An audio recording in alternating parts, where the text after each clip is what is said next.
analog horror. Booga booga!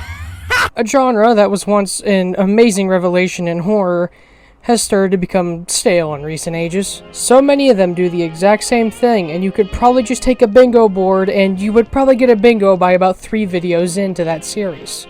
And it's gotten to the point where when I watch analog horror, I can just predict what's gonna happen, and I understand what will happen. The government says a thing has been covered up. Oh, it's not. You hear somebody's voice that isn't actually them. Oh, there's a mimic. Oh, what's that? A one-off character who shows up for 5 seconds and will probably never matter again. There are very few that stick out that I would consider to be actually, like, great titans in the genre. The Walton Files, to me, is probably my favorite because it actually focuses on a few set characters, and through an ARG of sorts, we can find out a whole lot about them. That and the creator isn't a dickhead. Like, seriously, so many analog horror creators end up becoming dickheads, and it's, like, so annoying. The Backrooms, although you can argue it's not analog horror, has moments that are, and those moments themselves are really well made. The Boiling One is a one-off analog horror video that does not need a sequel, and I pray to God it never does. Basically, a creature that leaves you forever just stuck in paralysis, and you can do nothing but sit there as you hear trumpets for basically till you die. And I get suggestions left and right to watch this series, check out this one, look at this. And they all end up being the most generic piece of shit I've ever seen. They all just retread the same ground that others have before. And when I was told about GREYLOCK, I thought, oh boy, let's go. Another series about a government cover-up and spooky monsters and strange things that went wrong. And then I watched it, and it did something that I think most analog horror doesn't do. It left me asking, what's real and what's not real? And here it is, our final night alive. And does the earth Residents of Berkshire County.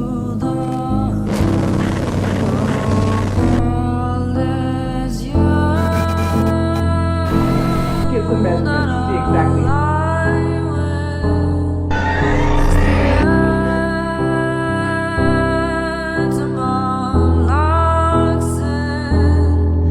Don't worry about work either, please. You're way more important, okay? Interrupt our current program at the request of the Massachusetts State... What? Miss Melbourne, you need to get out of there and return. does the world caves in?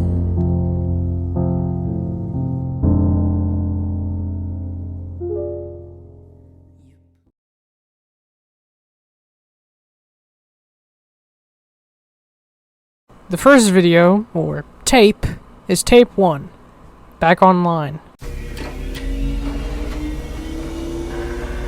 Primary systems online. We start out with what appears to be the sound of something turning on, before hearing a robotic voice say, primary systems online. By the way, I want to give a shout out to other GREYLOCK videos and the GREYLOCK fandom wiki, as unfinished as it is. This series does not have subtitles, and to be honest, there are a lot of moments where I wish there were subtitles. So, like, a shout out to them for basically being my basis when it comes to subtitling some of this, and just knowing what the hell is even being said. But something to note is that they mention that emergency shutdown systems have been turned off, which means they were on before this was flipped.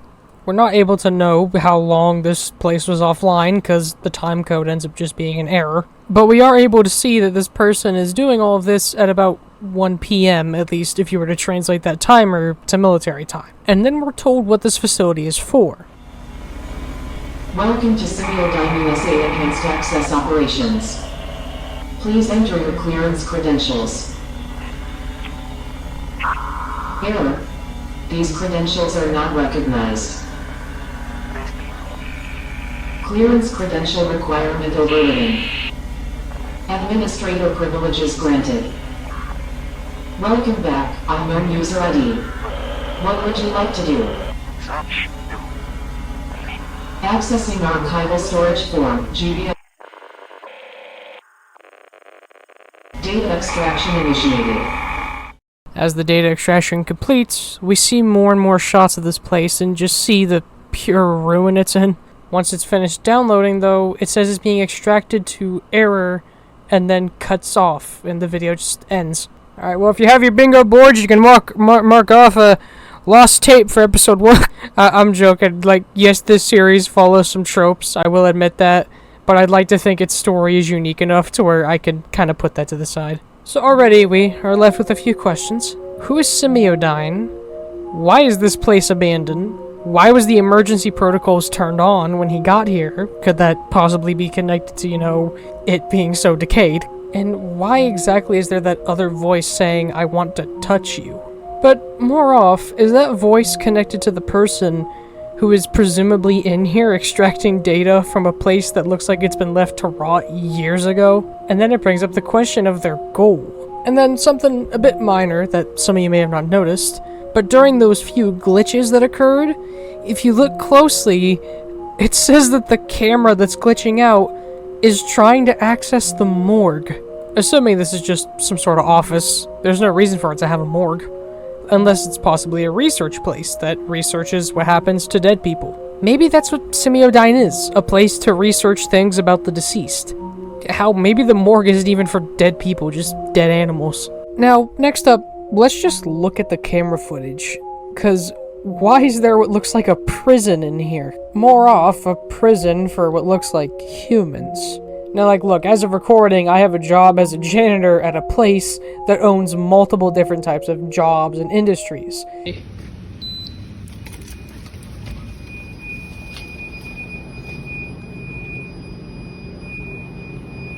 And in a place like that, it's common to see a laboratory next to like a glass melting area.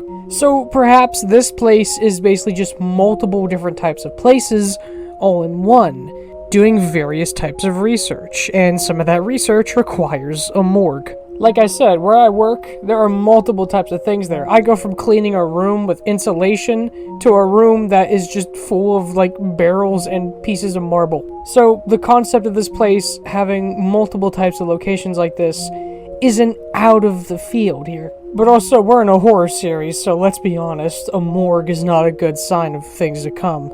These are all questions that we're way too early in to even think of answering. So let's just go ahead and go to tape 2. To the mountain.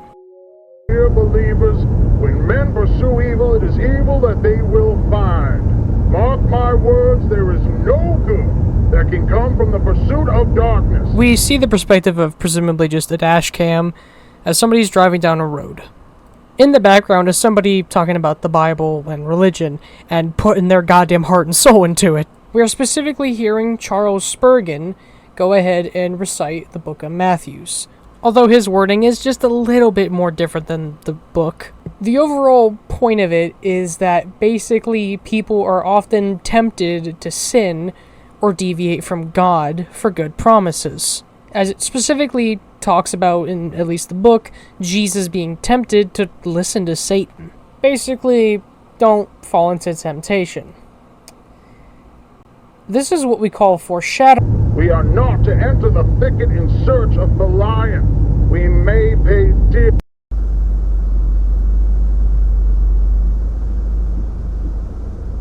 The man parks his car and begins to explore the forest, as a very, very distorted voice narrates over in the background.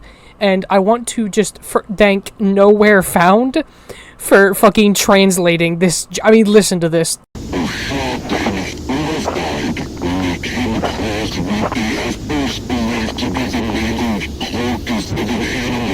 I'm sorry, but if you say you understood a word of that, you're fucking lying. But as we watch, we hear this story, and I'll subtitle it for you because I think the voice is creepy.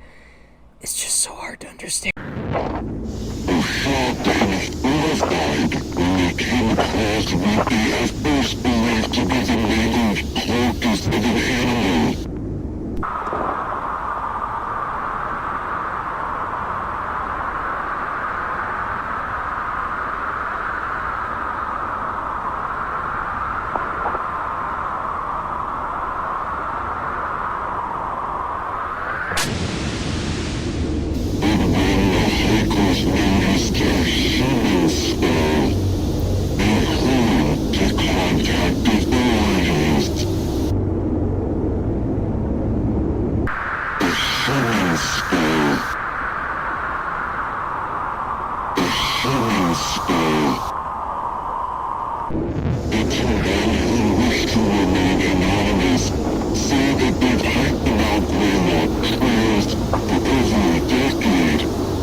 So, that was a lot to take in. Presumably what we see at this tree is blood, but what's in the tree is, well, we don't know. It appears to be something, some sort of container lodged in there. Judging by the fact we cut right back to the car, we can assume this person probably took it and was going to drive away until...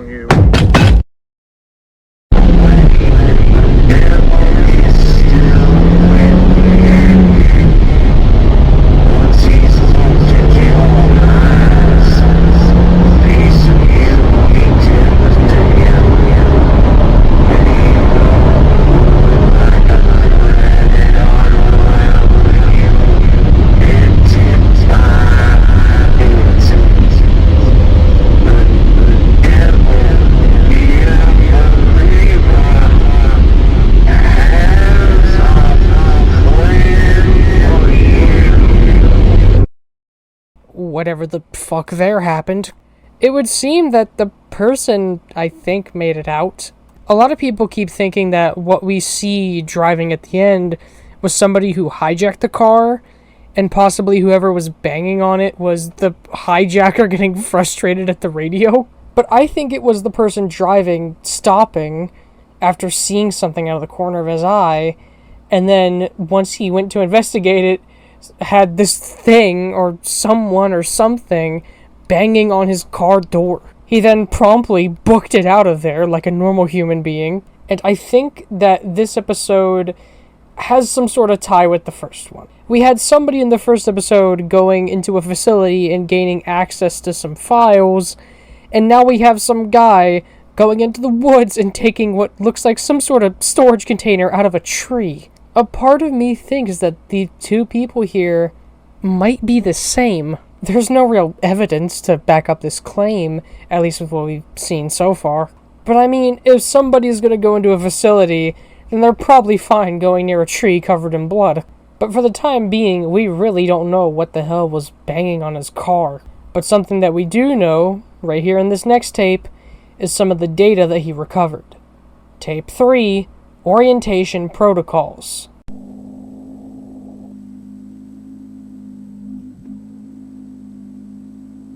Greetings, and welcome to the Preconditional Protocols and Orientation video system provided by Unit 13. What we witness here is a, as the title states, introductory tape by Unit 13, who are working with the US government in Project Stargate and Semiodyne. Now, here's a brief history lesson. In the 1970s and 80s, when everybody was afraid of Russia, the USA was working on ways to torture people and just overall figure out how to get info out of people. And this involved psychology.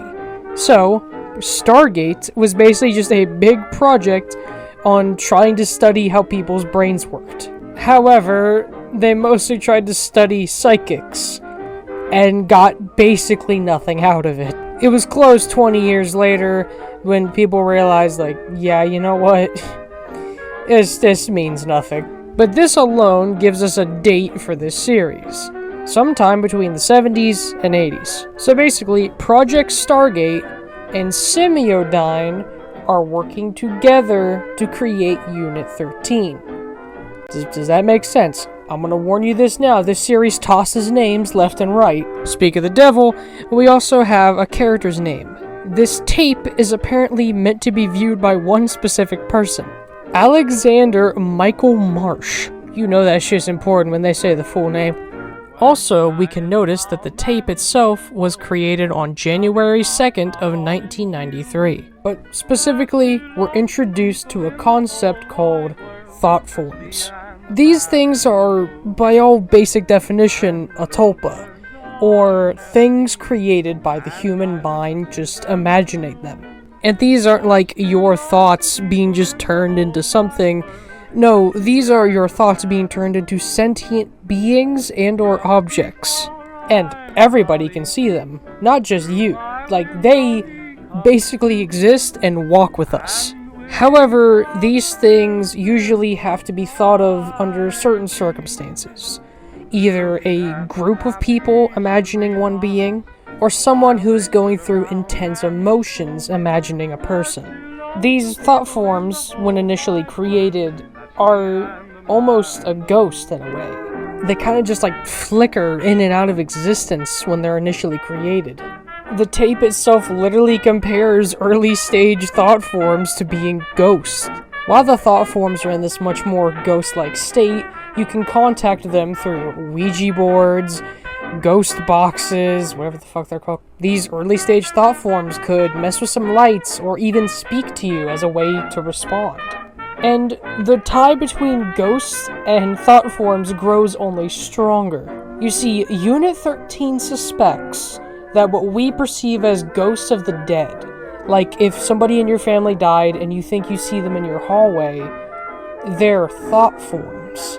And so often, thought forms are created due to people mourning the death of a loved one. Which basically just means that all the ghosts in this universe, or what you would consider a ghost, is the result of somebody grieving. This was something I loved in the series. Turning a concept that we've kind of just had in our head as this big abstract thing of spooky ghost people being turned into an actual scientific thing is just...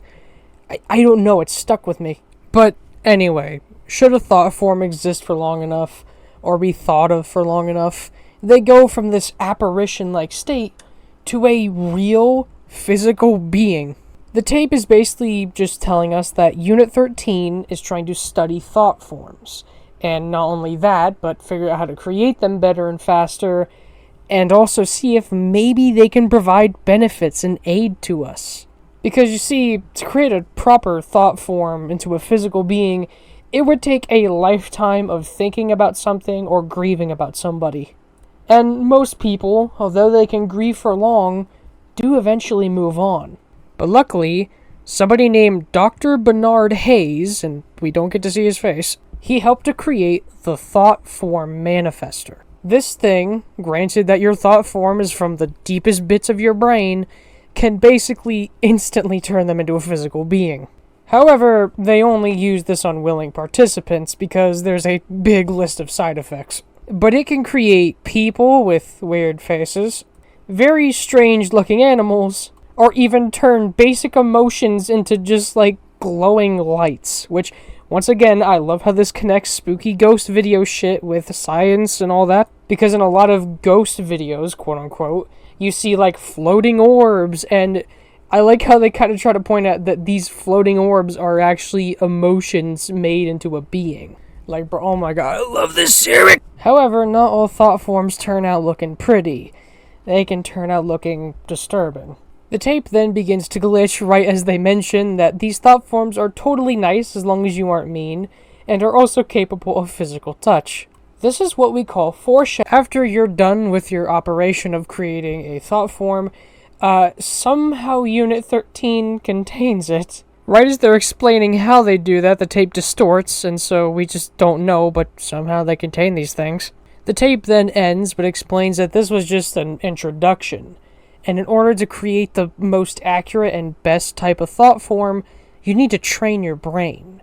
So we're told to put in the next tape, TF2. Wait, what? Oh, no. However, we don't get to see that tape just yet, because the next tape, tape 4, has something more interesting to show us. That being tape 4, Unexpected Visitors.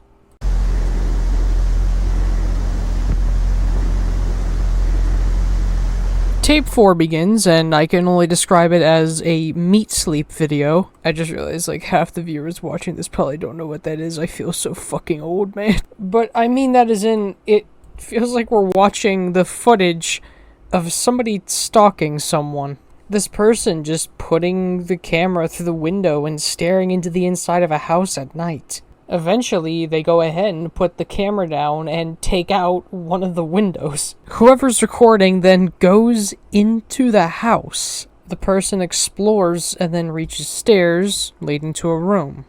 The screen then cuts to black, and,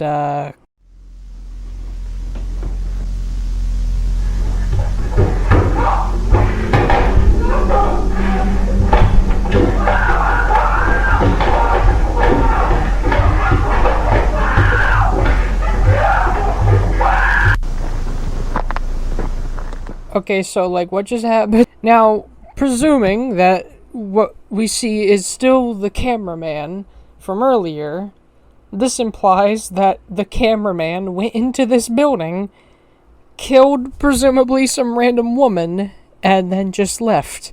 They then just stare off into the night sky, staring at the moon.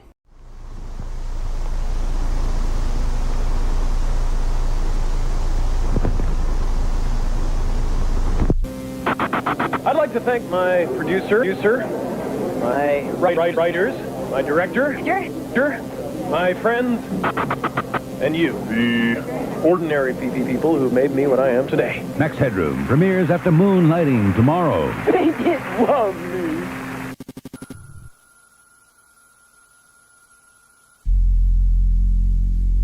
We interrupt our current program at the request of the Massachusetts State Police.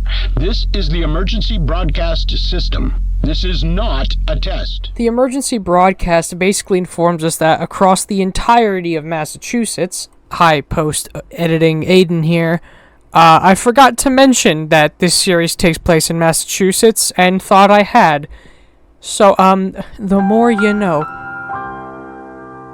Booga booga! Now, while this episode doesn't tell us the date it is in the timeline, fans have actually found out themselves when this takes place. You see, that commercial before the emergency broadcast was Max Headroom, a TV show that premiered on March 31st, 1987, which means that this presumably all occurred on March 31st, 1987. There has been 49 house break-ins from one group. Combined with what we saw earlier in the footage, we can kind of assume that that cameraman was one of those people.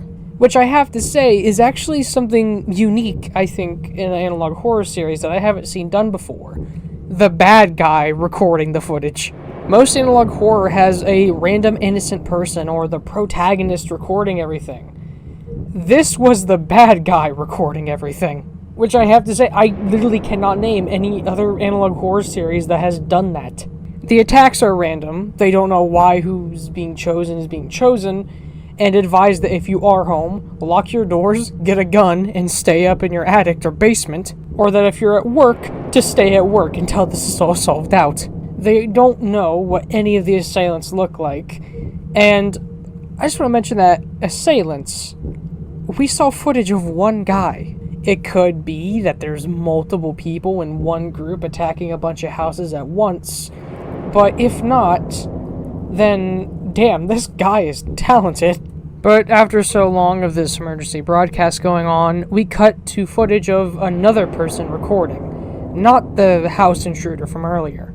They look outside their window and begin to hear screams.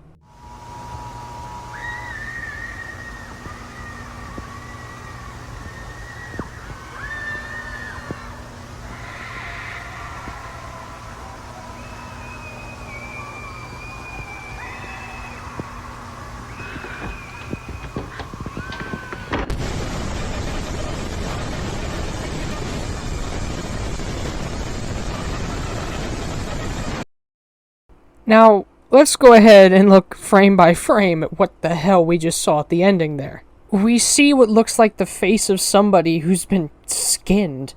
We can't see their eyes, their skin is just not there. We then see a weird mask with some cracks in it. We then see what looks like the fucking aftermath of a murder. Another skinless face, but this time they don't look pissed. The face slowly, between a bunch of flashes, opens its eyes, and then the light shining on it goes away. Now, going off the info that we have now, I think I can kind of put together what's going on here. So we've been told that thought forms sometimes don't look very pretty. What if the face we are seeing here is a thought form? And what if the thought forms are the people, or maybe even just one person, who has broken into 49 different homes. I mean, like, let's be honest, if a group were to launch this many house robberies at once, this shit would have to be about as prepared as a terrorist attack. And we've only seen footage of one guy breaking into a house. I mean, sure, maybe the rest didn't record it, but if one guy's recording, why wouldn't the others? And just, why would you record yourself robbing a house? And after they go into the house and break in, and presumably kill someone, they just leave and stare at the moon. Well, we could just say that this is the tape and recording of a spooky psychotic killer. I think it's more. It would be a bit dumb for this series to introduce thought forms, which change how we perceive the supernatural, and do nothing with it. But it begs the question, what the fuck are the thought forms trying to do? One could assume that they're just killing people because they're evil or something. I don't know, just primal animal instincts. But this is not primal animal instincts. This is planned. There has to be a goal behind what they're doing. There has to be a reason for the thought forms doing this. But you know, let's just throw out the theory that these are thought forms. What if these are just people? Then what the fuck are these people doing? If these are people and not thought forms, does that mean the skinless faces that we see are what they do to their victims? Skin them? I mean, maybe they are people who are so psychotic and so mentally ill that they just, after they're done skinning a woman alive, just go outside and stare at the moon. But I don't think it's people. I think it's thought forms. And with the info that we have now, I don't see a reason for it to not be. I mean, during the fucking tape where they're telling us what thought forms are, the tape glitches out as they say that they're actually friendly. Fucking, yeah, friendly my ass. This is a horror series. Do you really think the ghosts are gonna be all chipper and happy? I regret to break it to you, but this isn't exactly Lake Mungo. But from what we have seen, it would appear that thought forms are very dangerous, and assuming that what we saw in tape 1 is the remains of Unit 13, yeah, you know what, if these are what thought forms can do, I can see why that place looks so decayed. So we've already got our main threat pretty much set up, the thought forms. And we can see that they can do a lot of harm to the point that they basically force an entire state to go into lockdown. However, the next tape, not here, not now, not anymore, is more personal. It's not about a statewide emergency, but an issue that happens to one person. And I'm not joking when I say that when I first saw tape 5, I was genuinely disturbed, like, genuinely felt unnerved to my core. I am going to warn you that if the death of children upsets you, please skip to the next tape in the chapters. I will have a quick summary of this tape, because I'm not joking, this genuinely disturbed me. I can handle playing Silent Hill 2 that has a character who's a rape victim who fucking is just, her entire section is depressing. I can handle Mouthwashing, where a character who's a severe burn victim gets nearly killed, and a woman who he failed to rescue ends up killing herself while she's pregnant. I can handle Rain World, that's basically about a game of a universe that's trying to kill itself. But this scene fucking shook me. Well, hello again, Tiffany. Oh, hi, Wanda. Nice to see you. Nice to see you, too. No dad this time? No, unfortunately. It becomes quickly apparent what we're seeing here. It is a woman who is pregnant, here to get an ultrasound, and her husband is at work, so he can't be here for this. They just shoot the shit. It's casual conversation. There's nothing to add to it. And then we see the baby through the ultrasound. They're about to do measurements, but let's get some measurements to see exactly how much he's grown.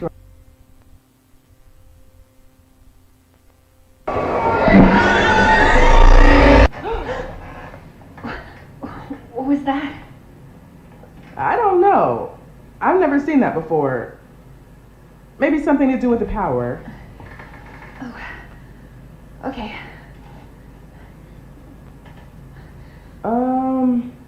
This is a bit strange. What? What's strange? Nothing to worry about or anything. Just having some trouble finding the baby all of a sudden. Maybe the machine messed up? Possibly. But I can still see everything else. It's just not picking up the baby for some reason. Has this ever happened before? Well, sometimes babies can move into certain positions that are hard to see. But you can't see my baby at all? I'm looking. Don't worry, he's definitely here.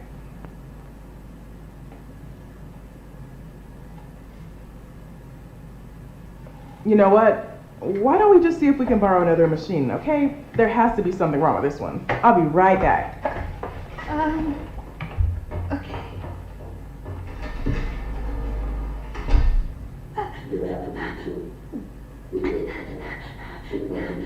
What are you talking about? No.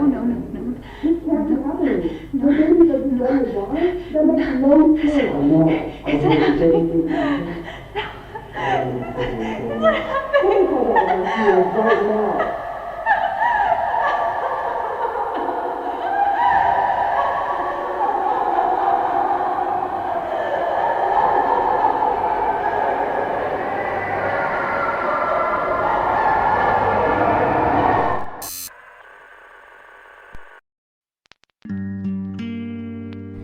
Now, the newspaper at the end, I can barely fucking read it. However, fans have went ahead and translated what it says. Tiffany Murray Elaine Crisaldi, elementary school teacher 29 of Rose Pine Drive, Adams, died unexpectedly Monday morning. She had suffered tremendously after the sudden loss of her unborn son, Maxwell Marsh. On May 18th, she was unable to live with the heartache any longer.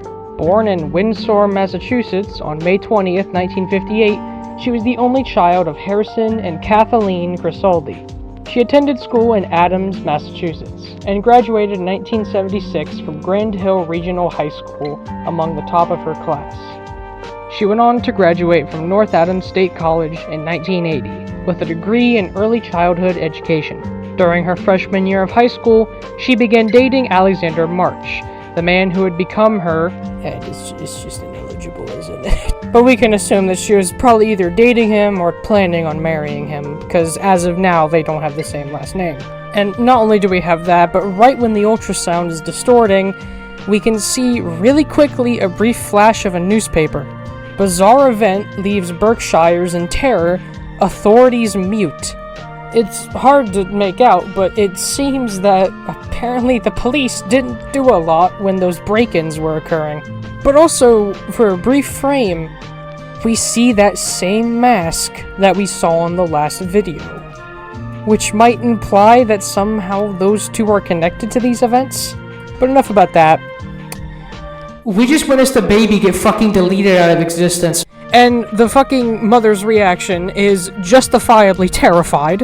And I'm not joking, this episode genuinely, I had to pause it when it was done, and just, process what the fuck I witnessed. Now, the only reason I can see this baby just no longer existing is one of two things. One, something we just don't understand yet. Or two, the baby was a thought form. Let me explain. We have been told it takes years for a person to think of a thought form into a proper physical being.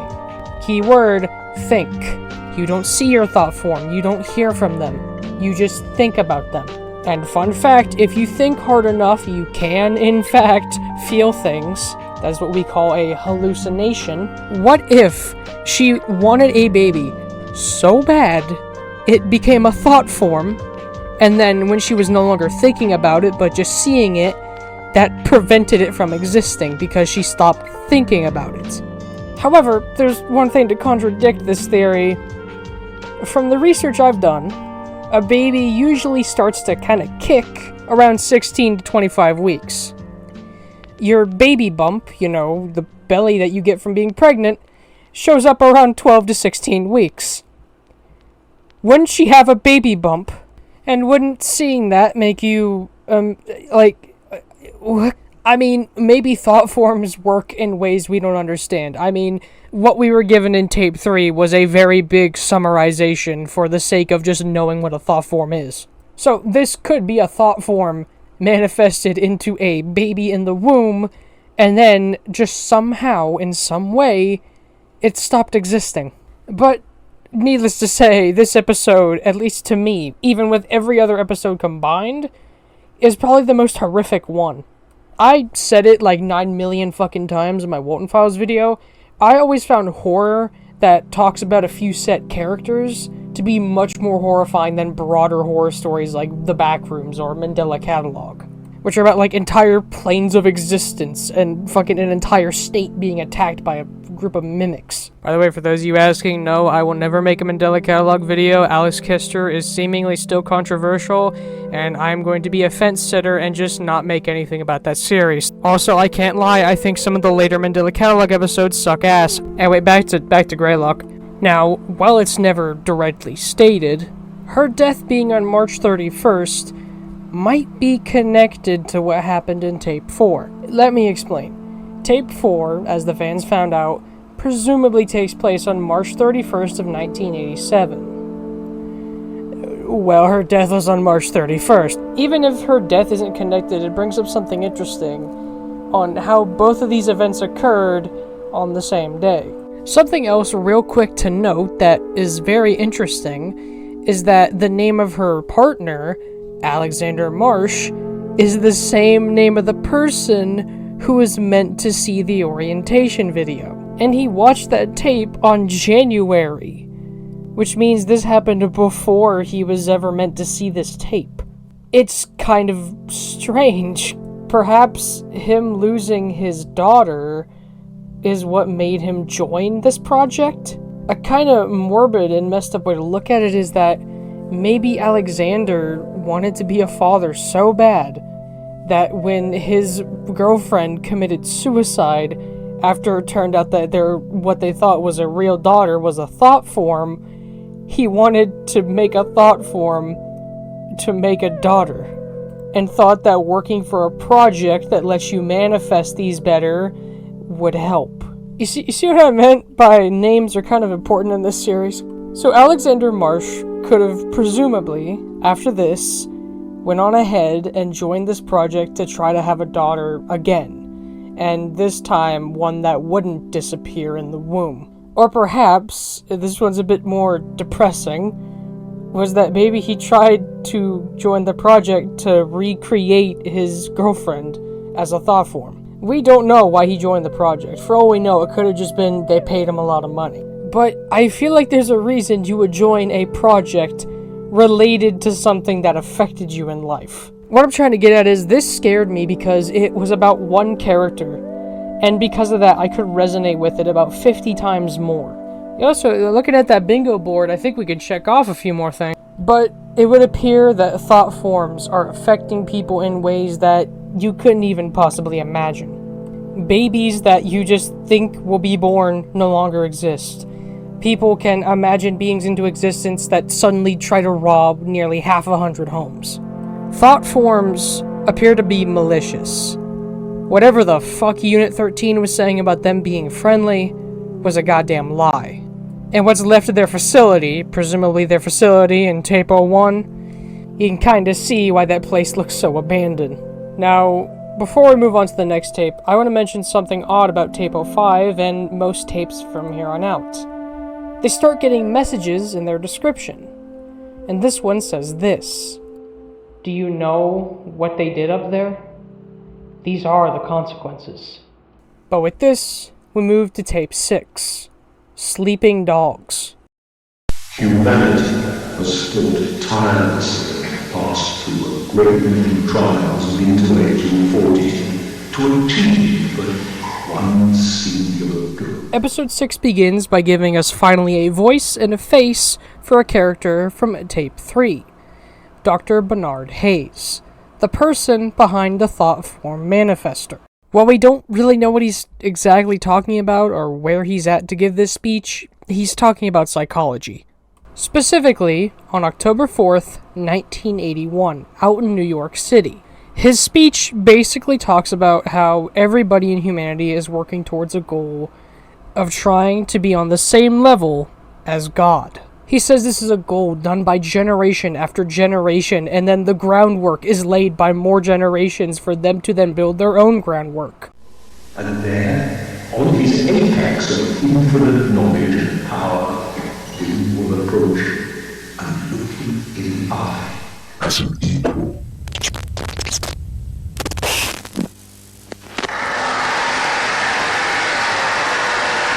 After this, we cut to what looks like the interface of some sort of semiodyne computer, and then we hear a new name, Frank Porter. We are told that Frank Porter was apparently a bigwig in Semiodyne, one of the project directors. We see that he has received a bunch of messages from somebody who works at the Morley Construction and Mining Company. Specifically, this message is sent from Paul Marley, the literal owner of the mining company. And we see that this was for a project of some sort of facility. And now we have some dates to kind of put this series into a bit of a timeline here. These messages are from March the 24th to March 30th, specifically of 1987. So this means the whole Thought Form manifesto was made after this. But we go ahead and listen to voice messages left by Paul, directed to Frank.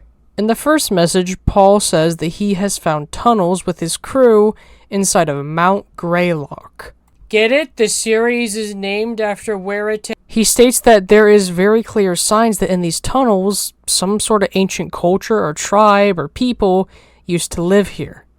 This shit looks ancient, like real old.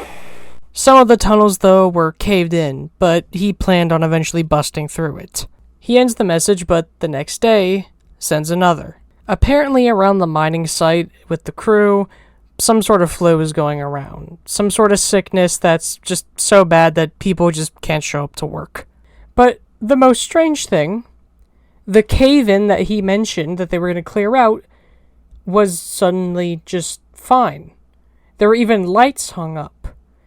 And so Paul asks, hey, did you do this while we were off shift? And so, listen, I'm going to sound like a fucking nutcase. Semiodyne, from what we understand, is a company that studies thought forms, not does fucking mining work. This might mean, and I'm going to sound so nuts, what if the cave-in was a thought form? What if this just pile of debris blocking the tunnels wasn't real? But anyway, getting off of my lunatic rant, let's talk about something more important. Paul says that some of the crew have reported something or someone running around the woods at night. He assumes that it's probably just deer checking out the noise of all the mining equipment, but this is a horror series, we know there's more to it. He decides that, for safety reasons, they're just going to avoid the tunnel, but he'll call back to update if anything weird happens. Later that same day, he sends another message. We find out that Frank had apparently sent somebody to take photos of the tunnels and whatever was going on down there. And when he first arrived, the photographer, he was fine, doing just fine. But by the time he left, he had to be practically carried to his car. Paul just suspects that it's just whatever this weird stomach bug is. Which, let's just pause for a second. Think about this. You start work on the mining, everybody gets sick. You send a photographer down to those mines. He gets sick. Presumably something's going on here. But in better news, one of the workers there used to do archaeology, and had went ahead and done a little bit of studying. And while also studying, they found weapons and little trinkets, and basically just found out that this shit is old. The person specifically who is doing this is named Arnold Rivers. I know there's like 5 million names in this series, okay? I know, just stick with me. The next day, Paul goes ahead and sends another voice message. Frank, something ain't right here. Crew's getting worse, more sick. I feel okay so far, but I don't know how long that's gonna last. I saw that thing the guys have been talking about last night, stalking around in the tree line. I swear it had a face. Anyways, just call me back as soon as you can, Frank. Message 5. March 27th, 12:10 p.m. All our food is rotten, totally spoiled and covered in maggots. It was perfectly fine and stored. There wasn't any problems with the generator, even if we lost power. I mean, it's the end of March. All our food looks like it's been left out in the heat for weeks. no idea what's going on. Please call me back. Message 6. March 27th, 4:02 p.m. It's Paul. We saw it again. Something out here with us. It's in the woods. And it's watching us, goddammit. It ain't no animal either. Who are you guys gonna put up those fancy hunting cameras and see if we can catch anything? Maybe locals fucking with us? I don't know. We'll figure it out. But yeah, anyways, I just... We suddenly cut to a hunting camera, but nothing is there. We then cut to another message, but this one is kind of bugged. We don't know the time or date it was sent. We then see another hunting cam, and this time we see something. It looks like what you'd see in those videos about ghost orbs, of orbs floating across the camera. And, you know, when we were being described what thought forms can look like, one description and image did fit what this looks like. Which means that 1, there's a thought form near this place, and 2, that creature everybody's talking about is probably another thought form. Then, on March 29th, we get another message. Frank, it's Paul. Holy shit, well, a lot of the crew here is sick now, and they're sort of like unresponsive. We tried emergency contacts for them, but they just keep ringing. The phones, they just kept ringing and ringing and ringing. Nobody picked up from any number we tried. Nobody picked up. No answer machines either. Made a call to the hospital, and same thing. Just ringing. Just tried 911, still nothing. I figured the phones were fucked up, but the machine actually picked up.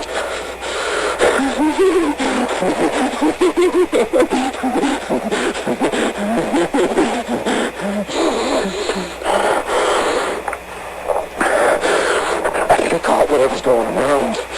My skin, it feels tight. A lot of pressure behind my eyes. My teeth feel like they're humming, vibrating. You know what? This all started when we came across that tunnel. I feel like I need to figure out what's down there. I think whatever's down there could help my crew. But most of all, I feel like something really bad's gonna happen if I don't go down. So I'm going down tonight.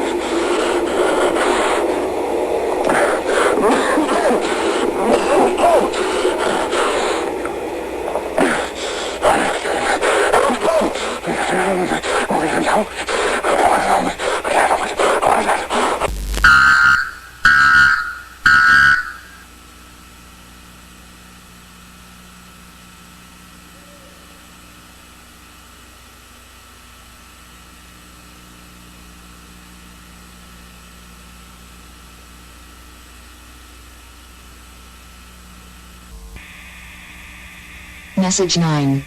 March 30th, time unavailable.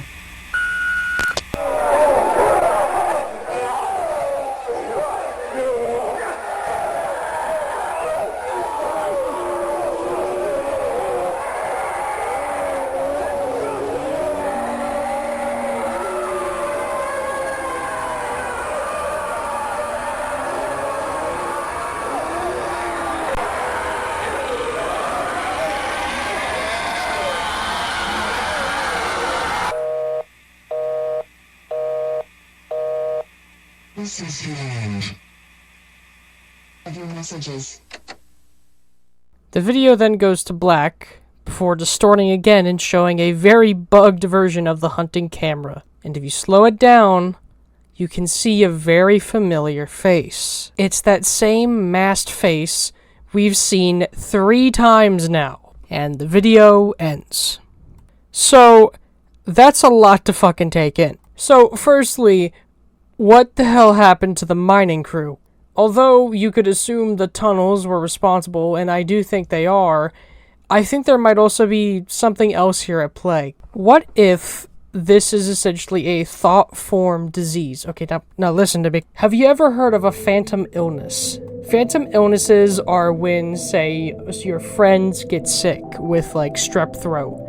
And you're so worried about getting strep throat that your brain, in a state of fear, gives yourself throat pain, and you think you have strep throat, but you're fine. What if whatever the hell is going on here is that, but cranked to 11 via something with thought forms? Like the disease itself is a thought form. We have been told that abstract thoughts and shapes and just emotions can become sentient beings. What if fear, or uncertainty, or dread, or some sort of anxiety-type feeling became a thought form here? We've already seen that thought forms of the physical body are known to cause harm, so what about the ones that are abstract, like we saw in the orientation tape?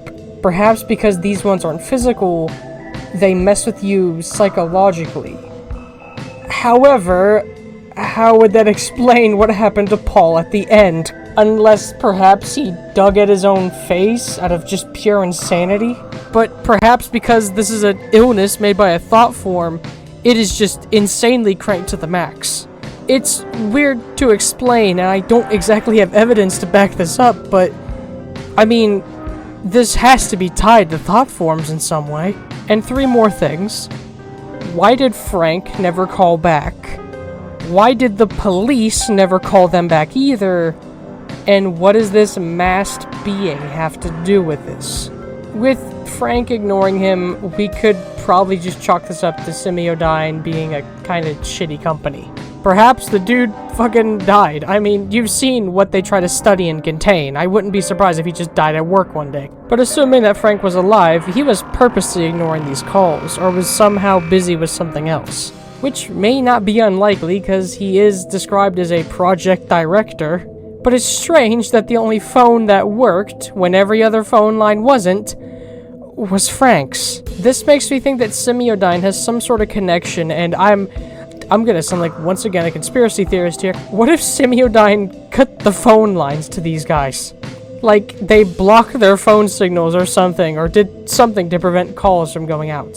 What if at that first mention of disease, Semiodyne knew what was going on, and immediately were just like, we gotta keep this silent, we can't let people find out.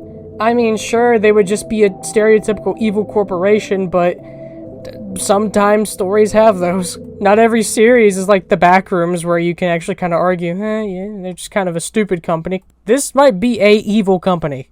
And finally, that masked being. He has something to do with this. He has appeared multiple times in this series by now, and his face almost always shows up whenever there's the bad events going on. The house break-ins, Tiffany losing her child, the death of the mining crew. He's been there when it happens.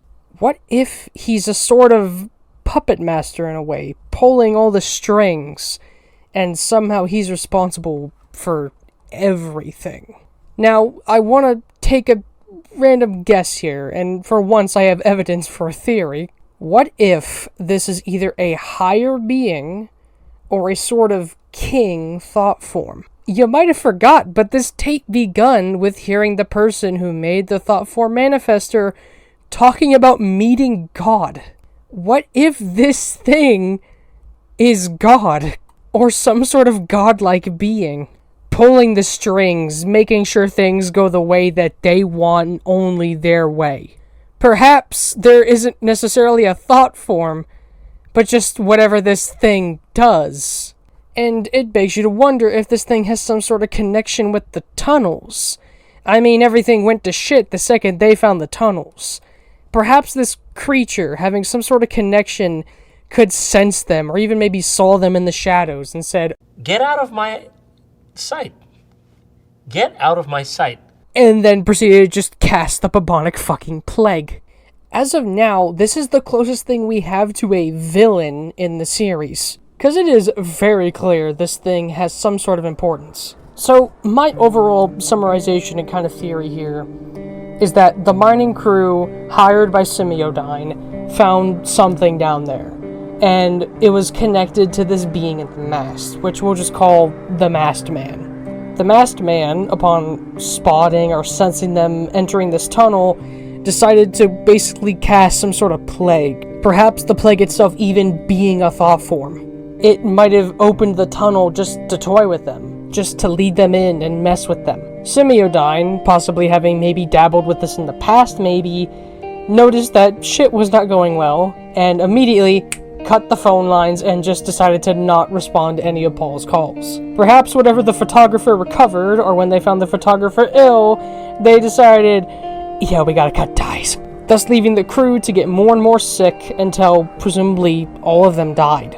And next up, the date of this.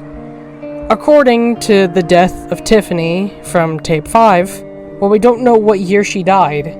She died on the day of March 31st.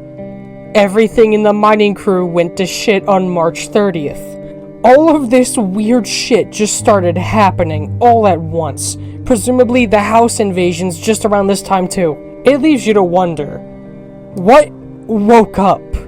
Did this creature wake up and just decide violence? Did them discovering the tunnels kickstart everything? Perhaps Semiodyne was aware of all of this long before any of it transpired. And this is just them responding and trying to act on the situation. Think of it like the SCP Foundation, where if an SCP broke out, they have a whole squad come in and try to fix it. But unlike SCP, which is a universe about a foundation that's funded by every government in the world, this is one company. And so the most they can do is cut some phone lines. Do you understand by this point why I really fucking like this series? It makes you question so much. And I've never seen most analog horrors do this. They're so straightforward. GREYLOCK just makes you ponder and think every little thing just because of the idea of thought forms. Like, do you understand why this series is... This is why I chose to make a video on this series, because it genuinely just... I love it so much. Okay, enough of me screaming. From what we understand, whatever happened in the tunnels kick-started presumably every other horde event we've seen. And maybe Semiodyne, even though I've built them up to understand it, maybe they don't understand all this. That might be why there's that flash of a newspaper in episode 5 about how police aren't responding well to the house invasions, and how all that they could do was do a giant emergency alert system. Perhaps Semiodyne seeing the state of the people who were sick, because we don't know what they looked like when they were sick, but if they looked like that, yeah, I would kind of probably be cutting some phone lines as well. And because of that, whatever happened down here just kick-started everything. And years later, in the 1990s, they made the thought form manifester as some sort of way to possibly control this. And finally, one last thing, this video also contains a little message inside of its description. It reads, "There came a red flash as it pitched from heaven. Corruption wrought truth. 0707. 0707 refers to the angelic number, which basically is meant to represent spiritual awakening or spiritual growth or divine guidance. Once again, giving some evidence on my idea that this thing might be some sort of godlike creature, or maybe even God himself. Or maybe this is an angel. I mean, after all, what we know as angels kind of came out of media, and actual angels as they were described in the Bible did not look very pretty. They were a collection of fucking eyes. But I feel like this is just basically hinting that whatever was in the tunnel was a higher being, or something related to a higher being. And these people basically woke it back up. But I think I've been ranting and raving for way too long about one video in this series. Let's talk about tape 7 and 8. I'm going to combine the two because tape 7 is a little under 2 minutes. Actually, you know what? I'm just going to let you watch tape 7. Go on. Authorities continue to investigate the recent crime wave that swept across northern Berkshire County, left many of its residents in a state of anxiety and panic. It was 2 weeks ago when the emergency broadcast system was engaged to warn residents to secure their homes due to the activity of a group of individuals who had been targeting and breaking into people's homes. Authorities have since confirmed that the attacks were, in fact, part of an organized criminal effort and have been attributed to a local anti-American militia group operating out of western Massachusetts called... Police have made numerous arrests in connection to... militia, and officials continue to release statements to assure the public that they are safe once again. We've seen a lot of credible information over the past couple of weeks, and the investigation's still ongoing. We're getting closer by the day. Thankfully, due to the continued efforts of law enforcement, life has been able to return back to normal. Back to normal. Back to normal. To normal. To normal. To normal.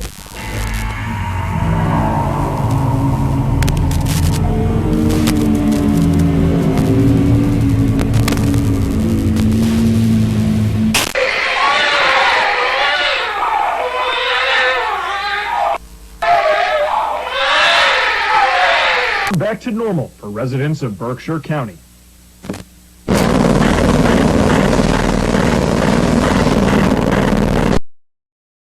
How was it? Did you enjoy it? So with this one, we see the aftermath of Tape 4, but also get some odd new bits of info and some old info told to us too. It would appear what we're seeing is a cover-up, it seems like, of the whole incident with the thought forms breaking into people's houses. This cover-up being it's some sort of anti-capitalist evil terrorist group, when what we saw was very clearly more than that. The also very, very subtle clue with the text liar next to his distorted face basically just confirms that what we're hearing is a cover-up. And near the end, we see some interesting things. Firstly, conjoined infants crying as he talks about everything returning to normal. And then a very brief flash of text and an image. The image, with the caption beneath it, states that it's a photo of Alexander Marsh and Tiffany after hearing about the death of their child. And then followed by that is some text from a character who will become important, Jim Melgren. It states here that Jim Melgren was a former police officer who now works as a private investigator, and he even hosts a radio show centered on government transparency and accountability. He says that what we're seeing is only the tip of an iceberg, and that there has been lots of other strange, weird reports, from healthy grown adults becoming deformed, growing extra limbs, teeth growing out of people's scalps, and people developing severe mental conditions or sickness. The rest is cut off, but we can assume that this is probably all connected to the sudden weird shit that we see going on around GREYLOCK. But this shows that not everybody in the police force just sat down and said, yeah, everything's fine. There were some whistleblowers. And then after this, we jump right into Tape 8. Like, no, seriously, Tape 8 begins right where Tape 7 ended. Well, that broadcast went completely tits up, didn't it? I've been getting chewed out by our asshole CIA liaison for the past 2 hours. What the fuck happened? We listened to the executive of this news network basically just yell at two random workers. The workers conclude that the program was hijacked. Somebody hijacked the program, and we don't know who did it. Well, I have a guess, but seeing as the character that we talked about earlier, Jim Melgren, is a private investigator trying to investigate all this, I wouldn't exactly be shocked if it turned out he was the one who did the hijacking. That would explain why there's a thing talking about him there, maybe his subtle way of saying, hey guys, I'm the one who's hijacking. But as to how the weird disfigured face showed up, or why there's that shot of conjoined twins, yeah, I don't know. After some more bickering, they go ahead and talk about the person who we saw during the broadcast, Dawn. They want him to show up on TV so he can publicly state what you saw was a hijacking. But none of them can reach him. However, they haven't went to his house. So Alan politely asked, Get in your fucking car and go to his fucking house. I don't care if you kick down his front door and drag him here by his ear. You bring him into the studio. Do you understand? Yes, Mr. Rosenbaum. Of course, I'll do that right now. There's some real powerful people depending on us right now. They need us to manage the response to these events, to let the public know what's going on, and the last thing we need is it going wider than it already fucking has. So do what you need to do, or I'm going to replace you with some producers who actually know how to produce a fucking show. Now, what he said there, we have a lot of important people relying on us. Feels a bit strange the way he phrases that. And also the way he says these events. Not the event of house break-ins, events. This might mean some weird shit's been happening that not even we know about. But after this, we cut back to the very familiar female TTS voice that we've heard before. Please choose another file. And here we appear to be listening to more audio files. Apparently an audio file that, according to them, should not exist. But this audio file is by a name that we've heard before. Arnold Rivers. My name is Arnold Eugene Rivers. The date is April 8th, 1987, about 9:15 at night. I was involved in the Morelli construction project at Mount GREYLOCK. I was hired due to my background in anthropology and archaeology. Here we get to listen to his side of the story. Arnold has had some experience with historical sites during construction, and was hired by Paul to go ahead and investigate this place. And he is recording this because he's worried he may be in danger. You don't gotta worry, mate. I think you are in danger. We also finally get to see the photos that he took of the place. And he mentions something really interesting that I feel like a lot of people don't talk about. He states that Paul had said that him and his crew had cleaned out the tunnel. But in the phone call, Paul said he has no idea who did it. That being said, I don't know how the hell this happened, but the section of the tunnel where I caved in is clear. The tunnel's been wired up with a few lights, too. Wanted to see if maybe you sent someone in while we were all shift. On March 25th, Paul cleared the interior of the mountain and asked me, accompanied by a small crew, to look through the tunnels. Now, maybe this is just an error by the creator, but with how much tiny little details mean in this, I don't think it is. But also, the main thing, a lot of his findings don't make sense according to history. But what we discovered in that mountain was not normal. Not only did I see the impact it was having on the crew, but certain aspects of my findings did not make any sense. Many of the artifacts were pre-colonial. Some were from Native American tribes, but there were other artifacts. Some Mesoamerican and others were shockingly Clovis in nature. Finding Clovis artifacts here means that people have been coming to Mount GREYLOCK since at least 11,000 BCE. But that's not all, no. There are artifacts I found that could potentially be from even earlier, Paleo-American cultures that we have yet to even begin studying. Then, there were artifacts and writings left by the cultures that were pre-Columbian in nature. Transoceanic contacts prior to Columbus reaching the Americas has always been largely a theory, but the artifacts in this mountain, they prove it. Ancient Chinese, Arabic, Indian, Roman, Spanish, Viking, even ancient Greek and Egyptian are findings that they alone would change world history as we know it today. Initially, Arnold was excited to discover all this. This changes world history as we know it. Cultures from across the globe have been here. But then he realizes, so many cultures have been here, left their little marks and artifacts, but there's no record of this place whatsoever. How would a place this important to world history as we know it have nothing talking about it? Even some of the most ancient events that we know of were written down in some sort of way. But this place has not even a word about it from any culture whatsoever. And he talks about how every item here seems to have been purposely placed. Armor, spices, herbs, weapons, religious items. Countless other things, but all of it was there purposely as offerings.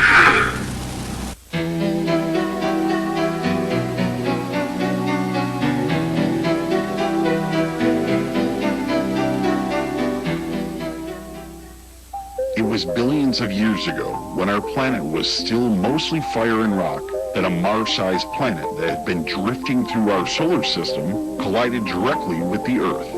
The impact was so powerful and violent that the rogue planet was blown into countless pieces of debris. This debris collected to form our moon. Many of the pieces of the unknown planet remain inside the Earth to this day. Okay, so right now, I can't really explain the connection we can make here with that clip talking about how the Earth was made and how the moon was made, but the next clip that plays is very important. We hear a 911 call from the producer who is sent to go check on Dawn. And, well, Dawn is fucking dead. His face looking exactly like what it looked like on the news. Which leads me to a theory. What if the Dawn we saw on TV was a thought form? Thought forms are made when a lot of people think about a person being made into existence. What if everyone who watches the news thought this person into being? And maybe this thought form version of him killed the real him. Perhaps he's actually been dead long before any of this, but people thought about him so much he was turned into a thought form that just went to the broadcast station like it was any other day, and people didn't realize it wasn't really him. Or perhaps this was him, but the hijacking just made his face look disfigured. I'll be honest with you, this is one of the few things that's hard to explain, is why his face looks like that in the hijacking. But after this, we go ahead and cut back to Arnold. Further into the chambers as they explored, they found what looked like rooms designed to sacrifice animals and people. And these symbols and carvings on the walls of these rooms were nothing he had ever seen or could even recognize. He couldn't pinpoint them to a single culture. And he states that, although he's not a religious man, something or someone has to be calling all these cultures here. There has to be something that people are worshipping down here if there's just all these cultures from all over the world coming here. He says that he felt like there was a voice in his head telling him to go deeper, to speak to whatever the hell people are worshipping. And ever since he went down there, he has had this constant droning in his head that has prevented him from sleeping for days. Eventually, though, he did return the photos back to Frank Porter. And he had stated that they should probably discontinue this project. However, Frank Porter just said, no, we're not going to do that, and tried to convince Arnold to go back, stating that he is important to this project, and even offering him a very good pay raise. Even wanting him to be the leader for a group of people that go in and take the artifacts and study them so the miners can continue work. And suddenly, Semiodyne's involvement here becomes way, way more strange. Remember, Semiodyne and the mining company worked together on this. Specifically, Semiodyne ordered them to do this. Semiodyne might have known what was down here all along, but it begs the question, why even dig it up? But Arnold turned down Frank Porter's offer, stating that his mental health is much more important than this. He also states he didn't want to end up like the mining crew, where then the tape distorts, and we get to see what happened to the mining crew. Now, it's not explicitly stated, but I think that this tape was made by Semiodyne, or whoever the hell was responsible of having to take care and study what happened to the mining crew. The first victim of whatever this weird illness is seems fine, but we are told he has gone by all means mentally ill. He'll have violent outbursts and try to hurt people, and the tape recommends you only talk to him when he's restrained. And then we go to the second patient, and his changes are much more physical. But despite this, he's somehow very communicative, even though his jaw looks like it's been dislocated. And from here, the mutations and images just get more and more disturbing. The next worker is uncommunicative, pretty much just knocked out. But he'll rarely wake up and start vomiting on people. And this vomit is apparently corrosive and releases fucking nerve gas. The next patient is now unable to feel pain and tries to kill anybody on sight, and currently they are trying to find out how to get rid of him. The next one is communicative, but pretends to be kind when really he's just as bloodthirsty as the last guy. And this next one has something unique. Apparently a strong power to make people do as he says. And this last one we see just makes people infected by being near him, and 92% of the people that go near him end up dying. So they've just had to shove his corpse away into some room and pray to God they know how to get rid of him. This is what happened to the mining crew after going down into the tunnels.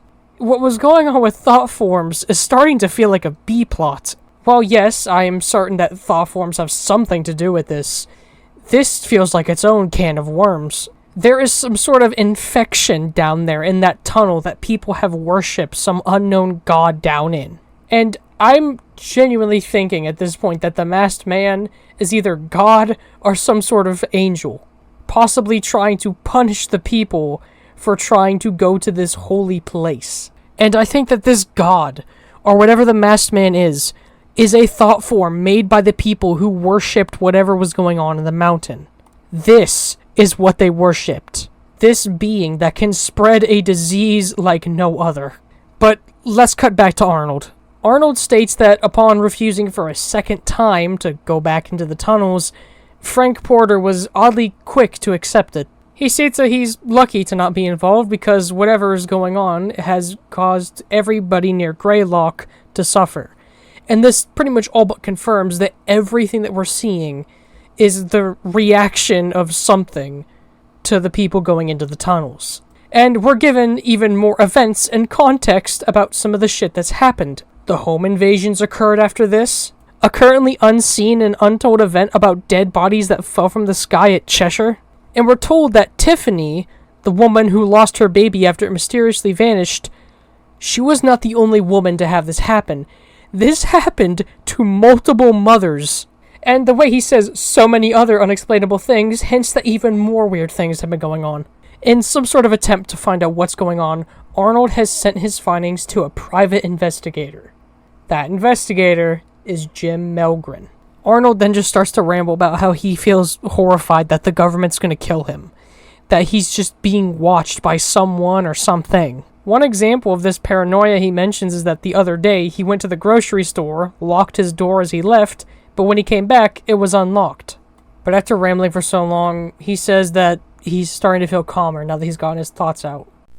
Well, I'm glad that I put all of this into a recording. Perhaps that was what I needed to snap me out of this. Honestly, I feel much better just talking about it. This can't be. Oh my god, that's the basement door. No. Camcorder. Oh, where's the damn camcorder? They're here. I'm inside my bedroom closet. I'm going to keep the tape recorder running, and I'm hiding in here with my files. If something happens to me, and you find any tapes or files somehow, please bring it to the investigator, Jim Melgren of North Adams. That goes for this video footage as well.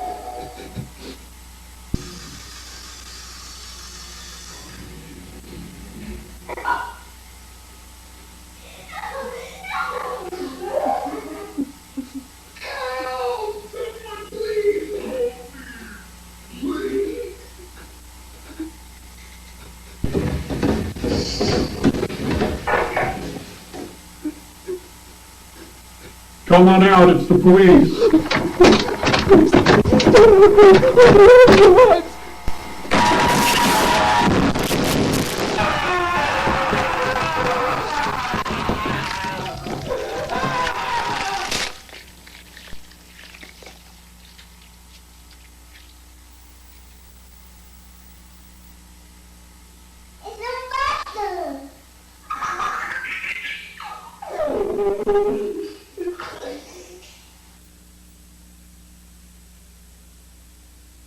Well, our familiar friend is back.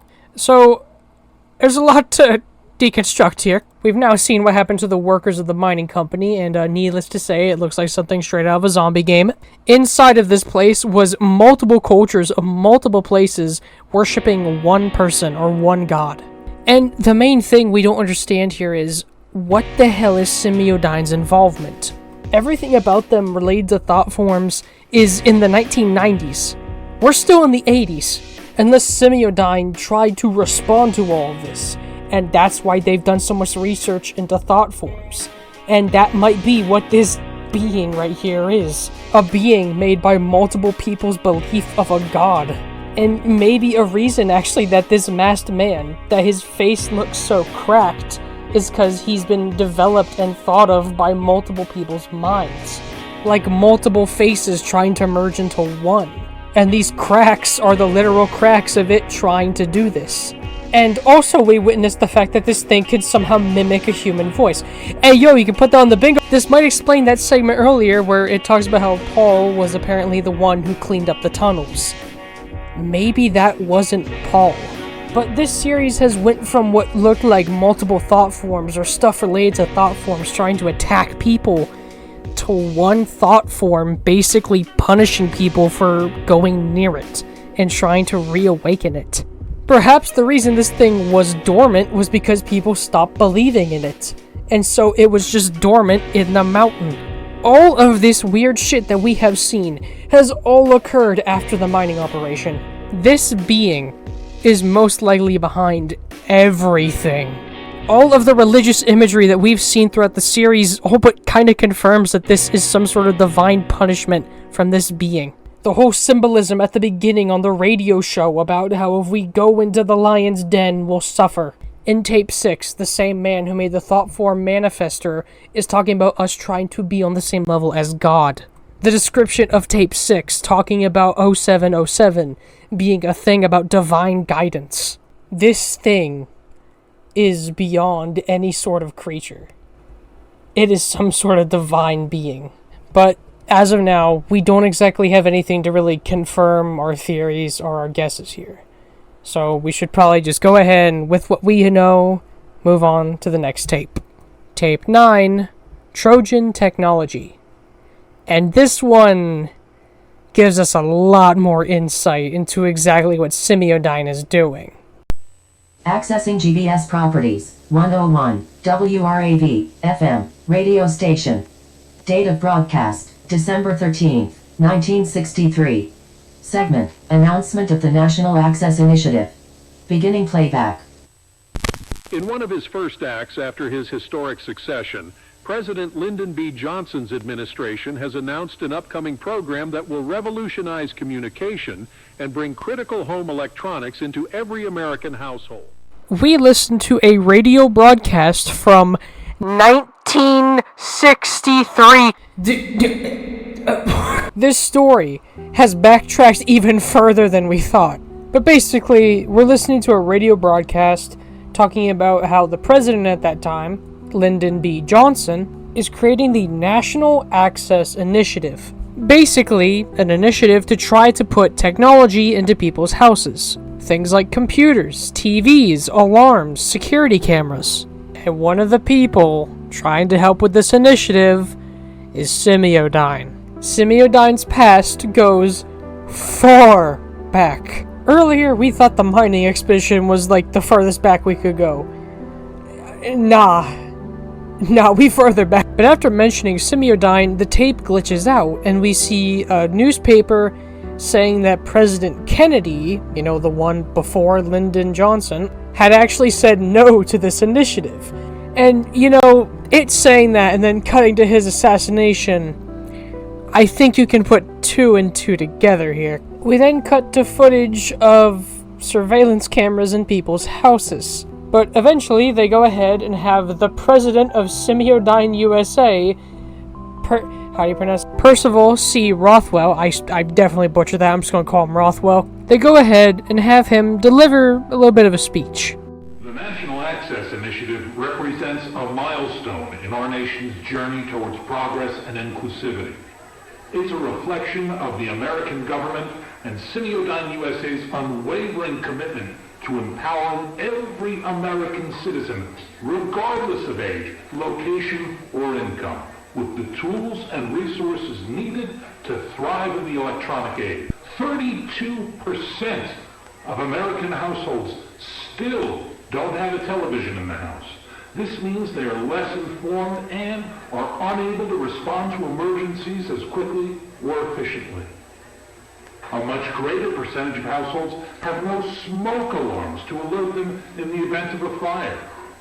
Perhaps most shocking of all, 29% of Americans don't even have a telephone in their home, meaning they're unable to call for aid or even just contact friends or family members. They are left disconnected. For decades, people of all kinds have wondered what it is we're working on at any given time inside Semiodyne. And for decades, we've kept it all quite secret. But I'll let you in on a little something. I'm here. Kennedy didn't go for it. But you assured me he was amenable. Or was that just more of your bullshit? No? He's gonna fucking expose our whole plan for the NII program. The meeting couldn't have gone worse.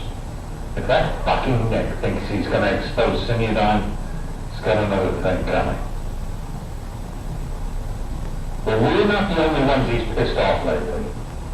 After rejecting Operation Northwoods, and then that executive order involving the Federal Reserve, there are a lot of snakes in the grass. And it's about time that Kennedy got bit. At Simeon USA, we're building the future. So, I think it's pretty obvious here. The CIA killed John F. Kennedy. You know, I never thought when making one of these videos about analog horror, I'd be talking about the fucking JFK assassination. I feel like Wendigoon right now. But the speech continues on, occasionally interrupted by bits of surveillance footage. But as he's nearing the end of his speech, a brief image pops up. A hooded figure appearing to wear a mask. Now, we really only have one other masked character to go off, but I would assume that this is the masked figure that we've seen currently in Greylock, but younger. Their face less cracked, their features less distorted. This is the past version of the Masked Man. And right after that, we see some graffiti that very much disagrees with everything that we've heard. Basically just saying the NAI program is a horrible trap. They are listening, they are watching, and just saying fuck everybody involved. And also, more interesting to note here, this footage is from the 90s, which means the NAI program has been going on for 30 years. We then cut to footage of a closet door opening and a shadowy figure near it. After this, it cuts to the crowd finally cheering that this man has shut up and ended his speech, and then this shows up. Mr. Rothwell also stated that these monumental benefits won't only be made available to American households. Now, assuming what we saw earlier in that hood was the Masked Man, this implies that there is at least over a dozen, and, you know, I've been holding off on it.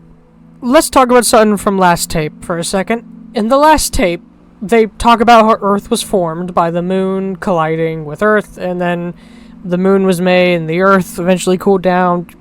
Science. And I'm gonna sound so insane here. What if what we're seeing is not thought forms or some sort of godlike being, although in a way it could be viewed as one? What if these are aliens? And they talk about how chunks of this planet that was later destroyed and became the moon still has chunks of it embedded in the Earth. And in the last tape, Arnold did say some of the weird symbols were from something that not even he could really pinpoint or recognize. But then it still begs the question on why all the other cultures are down there.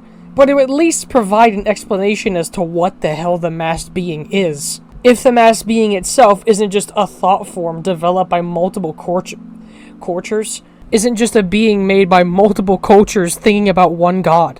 Or another way to look at this, I think, that would fit more into the whole realm of thought forms, but would make that one clip mean no sense. What if these are multiple gods who have been thought of by basically every religion? Every single one of these thought forms, people of religion have believed in so much that they have come into being. But it wouldn't explain why they all look like this. Did everybody just imagine their god inside of a hooded robe with a porcelain face? These beings, whatever they are, a part of me doesn't think they're thought forms. There's a part of me that honest to God thinks the thought forms are one problem and these are an entirely separate one. Which, if that is the case, then I'm not gonna lie, I actually kinda dig that. I feel like a lot of horror series, stuff like Mandela Catalog, will rely on just one type of threat. That being the alternates, and just their various types. That creature, that's an alternate. That's an alternate god. That's also an alternate. Vita Carnis even has entire videos just classifying the different flesh monsters. Where here, it feels like two separate threats, and they're somehow mingling together. You have beings that could be thought into existence combined with whatever the fuck these are. The two villains in this story may be gods and imagined ghosts, but assuming that's all wrong, then these are some sort of thought form of some kind, and they are presumably pulling the strings behind various things. After this, though, we go ahead and cut to more surveillance footage. I promise this time it's actually important. It is footage of a bedroom, and it's just silent for a good moment. like most of the footage. And then...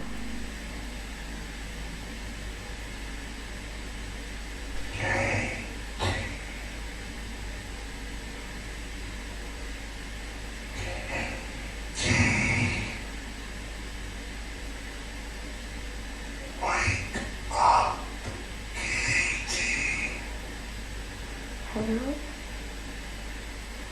Hello? Is somebody there?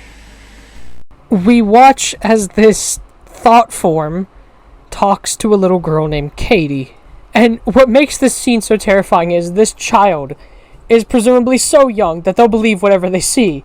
So they see this fucking demon in their bedroom and they're like, Hello there. Hello. There you are. Who are you? I'm your imaginary friend. My imaginary friend? But I didn't imagine you. You must have, because here I am. Are you from that weird doctor's office place that I had to go to?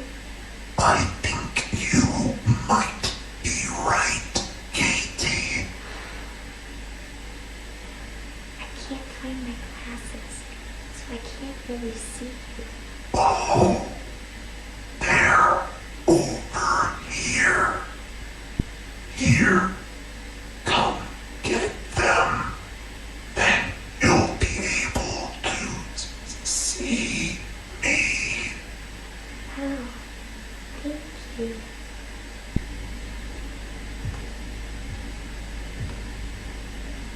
Just a little bit closer.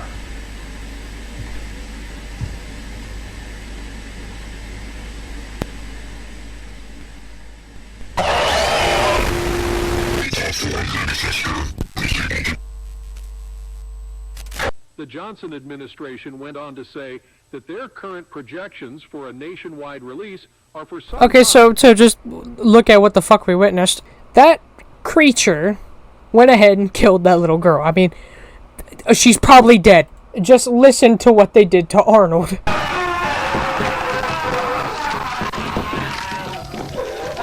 And during that flash of corruption, we see an image of what appears to be a girl with a bunch of wires hooked up to her head. Possibly the thought form manifester. And what's really interesting is how she points out seeing this thing at a doctor's office. 100% probably referring to one of those like model skeletons some doctors might have hung up in their office. Now, it's not confirmed, but a fairly popular theory is that whatever was going on at this doctor's office wasn't actually a doctor appointment, but Semiodyne using her to make thought forms. We then cut back to more just blabber about how Semiodyne's gonna save the day with the National Access Initiative before we cut back to some familiar names.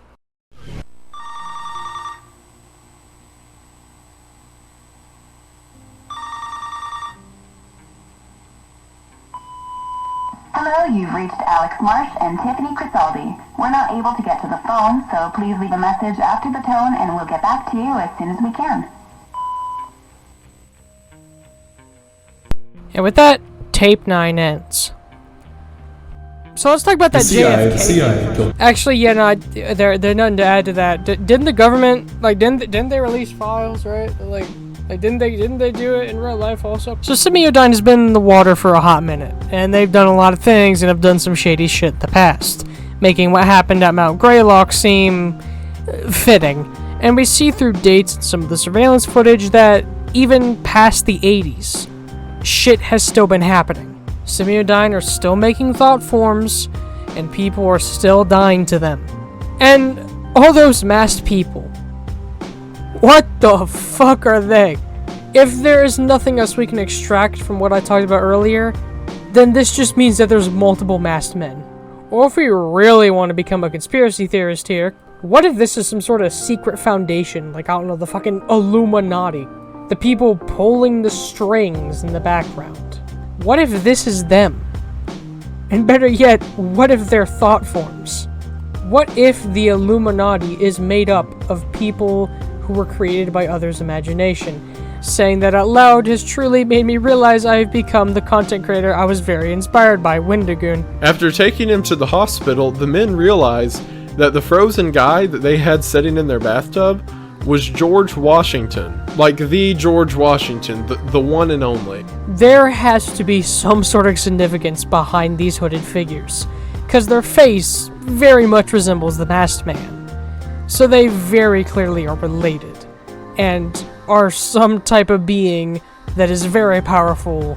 They're either pulling the strings, or they're the ones pushing things in directions so it will all go their way. But now with this little past and also future shown to us, we go on to tape 10. Messages from the Dead. Tape 10 begins with somebody, we don't know who, walking in the woods recording their travel. They don't say anything, the most we hear is just some breathing. But eventually, they stumble across a dead rat, and then grab it.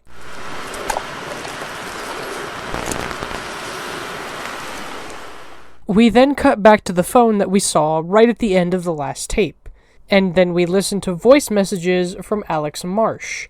And I do my best to avoid this in my videos so I don't come off as just somebody trying to copy and paste a video into my video, but I think it's best if I let this scene play out mostly in its full entirety. Hey, babe. I'm just checking in. Could you please give me a call as soon as you can? Don't worry about work either, please. You're way more important, okay? Okay. I love you. Bye.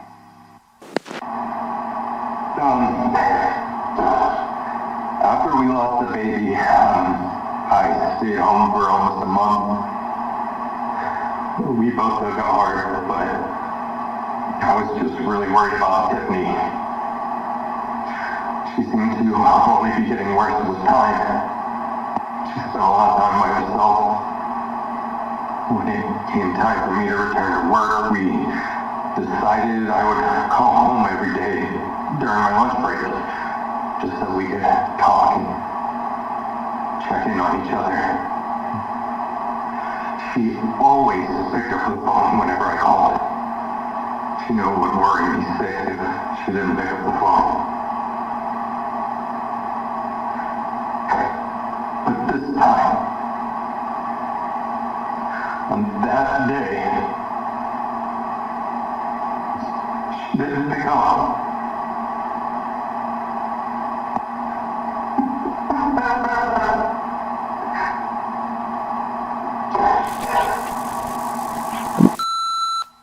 Tiffany, babe, still haven't heard from you.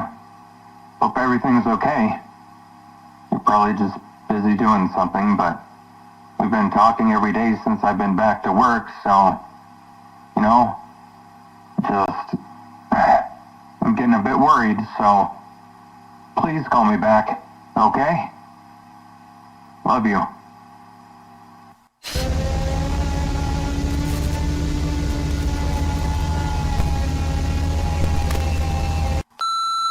Okay, I'm not sure what's going on, but I'm gonna head home. I'm sorry, I'm kind of freaking out. I'll be there soon. I love you. I've probably said this a million times in other videos and a whole fuck ton in my Walton Files video. I find horror that is about personal people's stories and focuses on a much more personal level to be much more unsettling than a global threat. And just the kind of backwards timeline we see of the phone call and then learning that she never picked back up and then hearing him be just devastated. Now, before we move on to the next scene, I want to talk about that brief shot of candles. Seeing as this plays right after we hear about Tiffany dying, I think it could mean one of a few possible things. It could possibly be Alex trying to bring her back after watching the tape about thought forms, using this knowledge to try to think her back into existence. It could be Tiffany trying to rebirth their baby through some sort of ritual because she was just so devastated and maybe created a thought form. But After this, we cut to a login screen. We see it is specifically a login for a person in Massachusetts who is a part of the office of the chief medical examiners. We listen to a doctor named Dr. Heinrich Albrecht. I am so butchering that. He was a medical examiner and was given the task of examining Tiffany's body. The tape occasionally distorts at random moments, but at one point in particular, the text, where normally would be the subtitles, just keeps saying Rev 96, which is a verse in the Bible that reads, "And in those days, people will seek death and will not find it. They will long to die, but death will flee from them."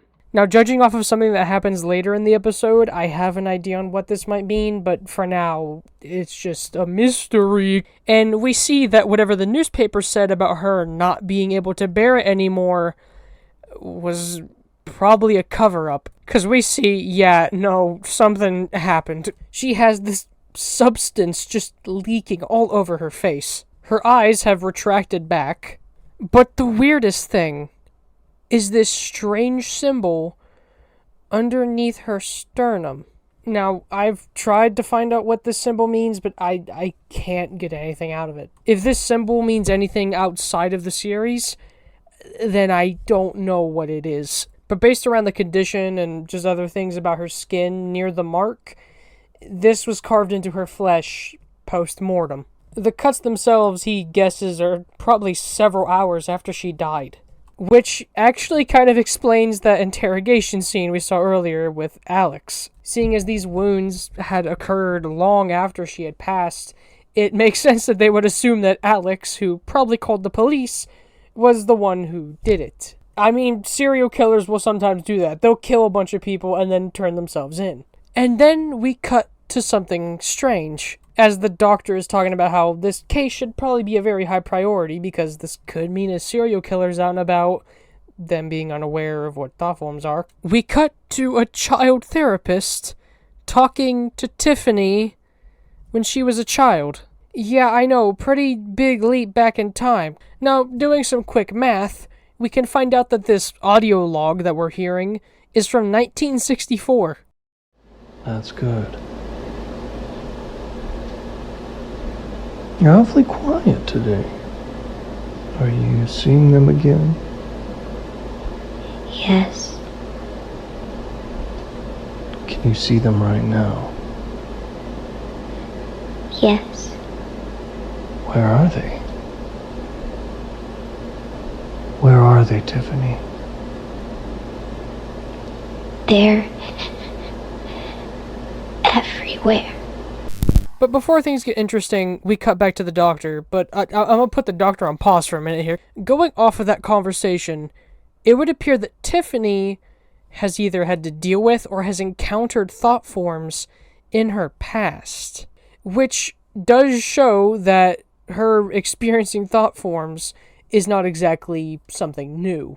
But this in of itself could relate to her strange post-mortem examination and her baby disappearing. We cut back to the doctor, and if this all feels disjointed, it's because it is. We are listening to his home records, not his professional medical records, his own, just in his spare time, him recording his thoughts. He talks about how Tiffany's body had arrived, but it was about a few hours before his shift was over. But he decided, since he has time, he might as well get the external examination done today. And things started off strange. As he was examining her body, lights flickered, the temperature would spike up or then spike back down. He then lets out a sigh and says that this next part, he's not really comfortable talking about. But he decides to get it off his chest. The shift was over, and they went ahead and put Tiffany's body in storage. With the doctor was an assistant, and the assistant mentioned she heard what sounded like crying, coming from the place where they just stored Tiffany. He just told her, "You're probably stressed. Go home, you're overworked, it's fine." I didn't dare to tell her that I heard it as well.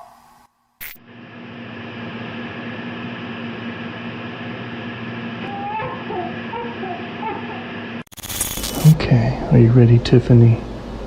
I think so. We cut back to the child therapist talking to younger Tiffany. He goes ahead and puts her through a little exercise. He has her close her eyes and imagine an experience that he describes. And his experience he describes takes up about 90% of this video's runtime. At the end of this story, he explains how Tiffany is in her room, and it's time for bed. But Tiffany says that even though he's describing this scene, and doesn't mention it, she sees someone. Somebody's in there. No, Tiffany, you're alone. No. There's someone here. He's facing away from me. He's standing and tall. He's very tall. Tiffany, you are alone. Nobody else is there. Now tell me what else is in the room. There's a TV. The screen is all fuzzy, and the tall man is watching it. Tiffany, I want you to focus on removing the man from your mind. When I snap my fingers, he will be gone. You will be alone. The man's shaking. His body is cracking. Okay, Tiffany, I'm going to count down from 5. When I snap my fingers, you will return to the real world. 5. You're feeling more awake. He's turning around. 4. Everything around you is becoming hazy. He's looking at me. He sees me. 3. Tiffany, you can feel the chair you're sitting in again. 2. Everything around you fades to the blackness behind your eyes. 1. Full control of your body. 0. You're awake, Tiffany. You will return to reality now.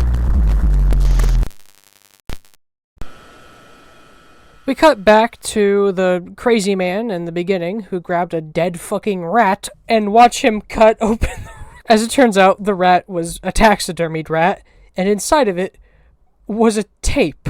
And upon playing it, we hear a familiar name. Hello, Mr. Milgren. I have some very important information for you pertaining to the events you have been investigating. You must have questions regarding who I am, how I located you, and what reason I am contacting you. I won't be answering any of those questions, but I will be clear in due time. For now, I am simply offering you information. You can take it or leave it. It's impressive you remained alive for this long. But then again, you've gone to great lengths in the past in order to survive, haven't you? I'm going to tell you a story, Jim. A story that you've been dying to hear.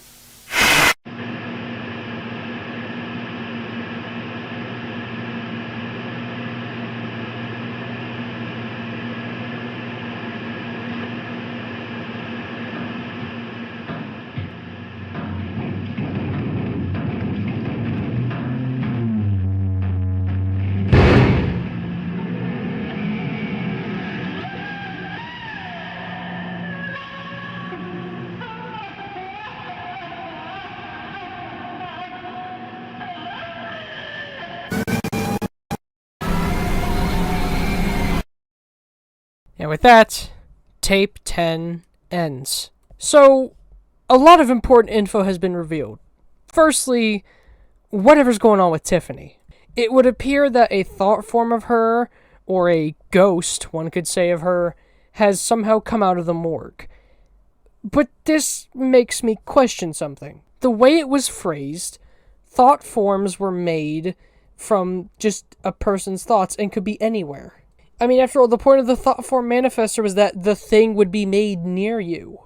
But assuming that Alex is still alive and is most definitely still grieving, was his grieving so powerful that it brought her back to life? What if that ritual or whatever we saw was him grieving so bad it somehow made her thought form just become her as well? From what we've seen of thought forms, they appear to just come from anywhere.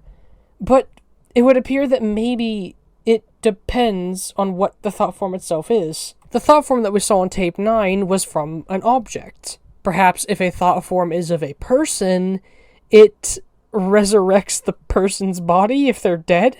I'm gonna sound so insane here. What if somebody makes a thought form of something, it cancels out the original? And if that is the case, then we have a legitimate explanation behind her baby's disappearance. You see, that broadcast, all the way back in one of the earlier tapes, showed a shot from a show called Maxwell's Headroom.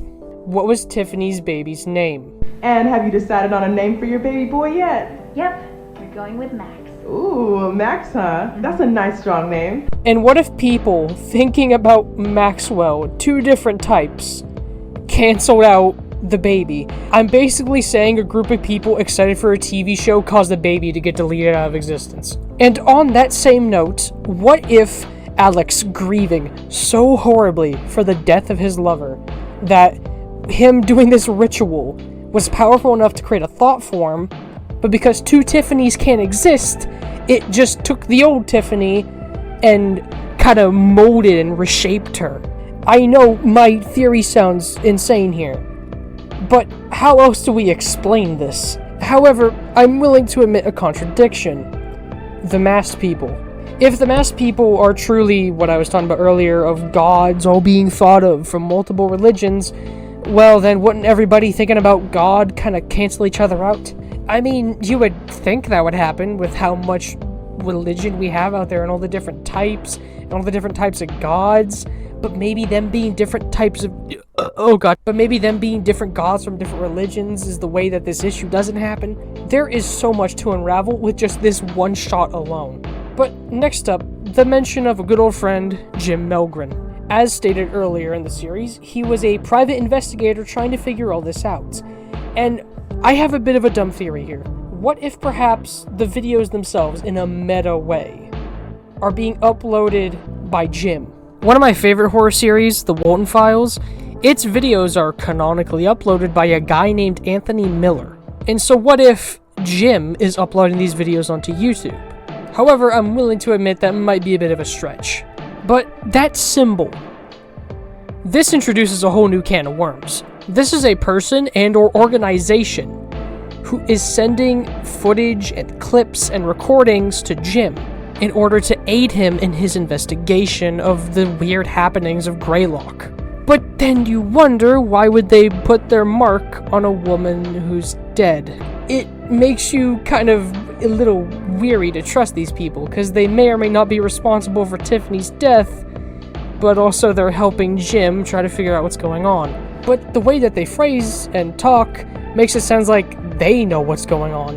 And in their logo is a torch. And I'm definitely going on a big stretch here. What if those other masked people we saw are the ones giving this info to Jim? And perhaps the one that we've seen terrorizing people is almost like a defector? Or maybe even a thought form of one of those people? Or just a thought form on its own? For all we know, the mask might be the only thing that makes up that creature. Like, it literally could just be a floating mask. It doesn't appear to have a robe, and perhaps those people having robes is to help us visually set them apart. These people of some sort of secret society might know about what's going on and are trying to help Jim by giving him breadcrumbs. Now, whatever their relation with Tiffany's death is, I don't know. Maybe they killed her and whatever the fuck they did is what caused her to have all that black goo all over her face. Or perhaps they found her like that and just left that mark as some sort of breadcrumb for some sort of weird reason. These anonymous people introduce a whole new factor into the story. And this story has become this, like, strange game of factions. You have Tiffany and Alex's side of the story. You have Semiodyne and their weird shit. You have the thought forms. You have whatever the fuck is going on in the mountains of GREYLOCK. You have the secret society. You have Jim. You have just random passerbys. This feels like a giant conflict that's just dragging random people in all willy-nilly. And somehow Tiffany has some sort of major role in it. I get the feeling her encountering thought forms has some sort of meaning. Possibly the doctor was a worker for Semiodyne. Maybe even using her to make thought forms? But then, why would he be trying to help her not see these things? It just leaves you to wonder what the hell Tiffany has to do with all this. But before we go to tape 11, I want to talk about the description of tape 10. It reads, "The serpent's right eye was plucked from his head and was transformed and engulfed in a great flame that was fashioned to provide light for all of creation. And it was made to nourish the earth, so that life might thrive and flourish from it." Now, as far as I'm aware, Io or Io is seemingly a reference to divine right, which is basically saying that the serpent's eye was plucked from its head, made into fire to provide light, and because of divine right, it was made to nourish the earth so that life could thrive. Now, I'm gonna level with y'all. I got no clue what this means. I genuinely cannot even think of a guess as to what this could represent. But with a new big twist added to our story, we go on ahead and go to tape 11, which is very short. Tape 11, preparations for a guest. It starts out with us seeing a commercial for a renovation, either show or bit of advice, talking about how to renovate your basement walls. We then see what appears to be a person barricading themselves in their basement, and along with seeing flashes of candles, appearing to be that ritual of some sort that we saw on the last tape. We eventually cut to a person starting an audio recording, and hear audio of what appears to be a man crying.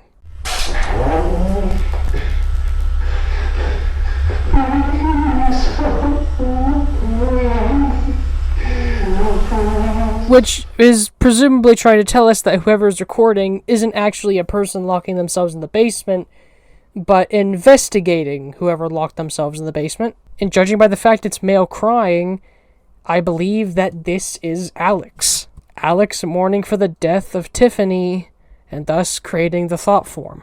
And that was tape 11. Yeah, it was real short. And then we go ahead and move on to the final tape as of recording, tape 12. Waking your subconscious. Now, right off the bat, we're introduced to another important character, Charlotte Melgren, and we see that this tape takes place in the 1990s. This is another training tape, like the one we saw before, except it specifies a lot more specific things.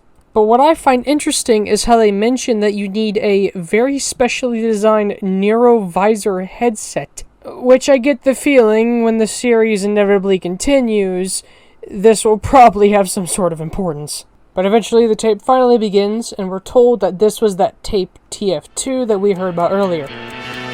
Not again! They then go ahead and give the person watching, Charlotte Melgren, some time to go ahead and set stuff up.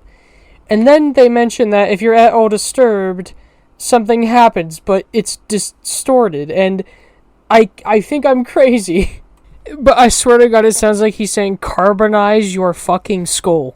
Which could carbonize your fucking skull.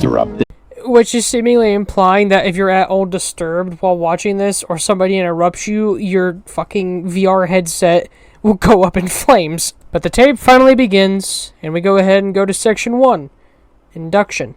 This section has a part that has flashing lights, which has a both in lore and pretty much IRL epilepsy warning. What you're seeing right here is it very slowed down. This is it at normal speed. Dear creator of GREYLOCK, I understand you're trying to make it immersive, and it's like the flashing lights are messing with your brain. But with all due respect, Mr. Creator of GREYLOCK, why did you think this was a good idea? I've got to be honest with you, out of everything in this series, this is the most annoying and needless part. You could have just had red and a pulsing sound, and that would have got the image across just fine. But with that piece of shit out of the way, we go to section 2, priming, and y'all see it, right? For this segment, we have a bunch of words that show up, and we gotta pick the word that we feel doesn't fit. All the while, whatever that is casually approaches. It starts out fairly simple, but eventually it distorts, and if we pause it, we can see that it says, "All you cherish will be remade," followed by an image of a woman with dogs, and then see that it talks about how Charlotte, the person watching this, had opened an adoption center for stray dogs, named Forever Friends. Now, putting 2 and 2 together here, I think you can figure out that this woman is Charlotte, and then shows some more words, then distorts once again, saying, "Love contorts her flesh and bones." Now, going off what I said earlier about how thought forms are seemingly, like, unable to have both the real person and the thought form exist, this could imply that whoever they're talking about, Charlotte, Tiffany, anybody, perhaps when somebody thinks of a thought form of them, it contorts the original, like what we saw with Tiffany in the morgue. And then distorts again and reads, "Where is your precious daughter, Jim?" Which basically confirms that Charlotte is Jim's daughter, meaning that this man's daughter has worked with Semiodyne in the past, before we then see a missing poster for Charlotte. And just this one real quick segment gives us an entire reason for Jim doing what he's doing. Up until this point, Jim has been seemingly trying to solve the mystery just because it's a mystery and bad things are happening. But he actually has his own personal goal and reason for doing this. He lost his daughter to presumably whatever Semiodyne is doing, and it likely involved thought forms. So this explains why Jim is getting tapes inside of taxidermied rats from a possible cult, because he's trying to figure out what's going on and try to avenge his daughter. After this, we're given some more words and then another distortion. I feel like a broken record. We see camera footage from Paul. Yeah, you remember when that all happened? Yeah, that's been a few tapes ago. We see his camera footage of the tunnels before a warning pops up, which states that the device, probably the headset, has some sort of unauthorized alteration and demands that this playback be stopped, or else your psychological well-being could be harmed. We then go to the next exercise, conditioning.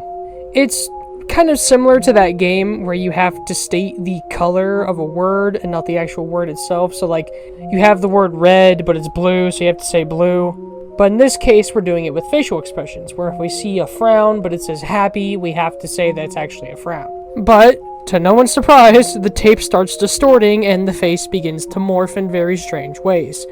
And at one point, it looks like somebody hit it with the tool gun from Gary's mod. But for a brief moment, it pauses on the word changed. And there's a reoccurring theme throughout this series, if you're beginning to notice, of people morphing and becoming disfigured. And I truly do believe it is because of thought forms being thought of and distorting the original person. And after this segment, we take a very long break from the original thing of this video, being the tape, and cut to camera footage from a company named Ever Vigil. We are specifically seeing footage of Friends Forever, the place that Charlotte opened. It detects that the kennel door is open, and then when cutting to another camera, we see the door get slammed at the speed of sound. The lights then turn off, and the barking of dogs that was in there ceases. We learn that the person who is watching over this footage is somebody named Troy Erickson. The person who is watching over the footage goes ahead and calls Charlotte to let her know about what's going on. And I just want to say the voice actors in this episode did a phenomenal job. Hello? Yes, hello, this is Troy with Evervigil Security. Am I speaking with Charlotte Melgren? Yes. What happened this time? Miss Melgren, we've detected some unusual activity at Forever Friends Kennels. Our system alerted us that kennel door 1 was open and then closed unexpectedly, followed by a power outage. Through the conversation, we learned that the cameras we're seeing were actually installed by Jim, which is likely just him being an overprotective father. Charlotte explains that although she understands they're calling them, they've had about 5 false alarms in the middle of the night where nothing has actually happened, and it's usually taken police about an hour to get to the location, and obviously she has to stay on the phone to make sure everything's fine. So she goes ahead and just asks, hey, instead of calling the police to investigate, can I just go in there and flip the circuit breaker? Ma'am. Like I said, this has happened a ton of times, and plus the dogs aren't even barking. If someone was in there, this is what we call foreshadowing. But eventually, the two of them finally have an agreement. She'll switch to a cordless phone and talk to him as she goes through the building, so if something does happen, he can go ahead and alert the authorities. While she goes ahead and goes over there, he checks the playback footage to see of anything of interest, and,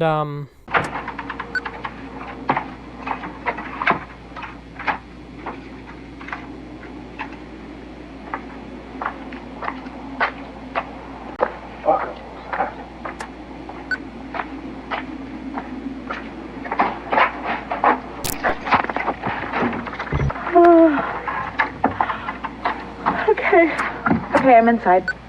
And yep, the power is definitely out. Okay, I'm just gonna go check on the dogs real quick on my way to the basement. But everything seems fine. I'm really not sure this is a good idea, Miss Mogren. Listen, something's wrong with the recordings I'm seeing of your home. What do you mean wrong? Honestly, I'm not sure exactly what I'm looking at here. It seems like the camera's glitched out or something, but the previous calls you've been getting, they weren't false alarms.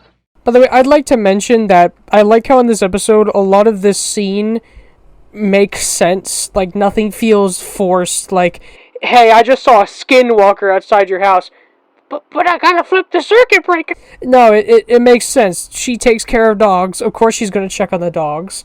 And then she'll just get right out. I mean, judging by how fast she went from entering to saying, I'm gonna check on the dog, she probably didn't walk far. And the security man seeing this doesn't know what he's looking at, because let's be honest, would any of us know what we're looking at in this situation? I doubt your first response would be, ma'am, there appears to be a 7-foot-tall, skinless humanoid made of bones outside your house. I heavily advise you leave the premises. No, you wouldn't know what you're fucking looking at, and you would probably just be like him and assume it's a glitch. Because no normal human could go around walking like that. So, like, just this whole scene, like, is got enough coincidences to set the scene in motion, but also doesn't feel forced. Like, that's just something I want to praise here for a second. There could be a lot of moments in horror, and even some of my favorites, where it's like, okay, bro, why are you doing this? Why? So, good job, Mr. Greylock creator.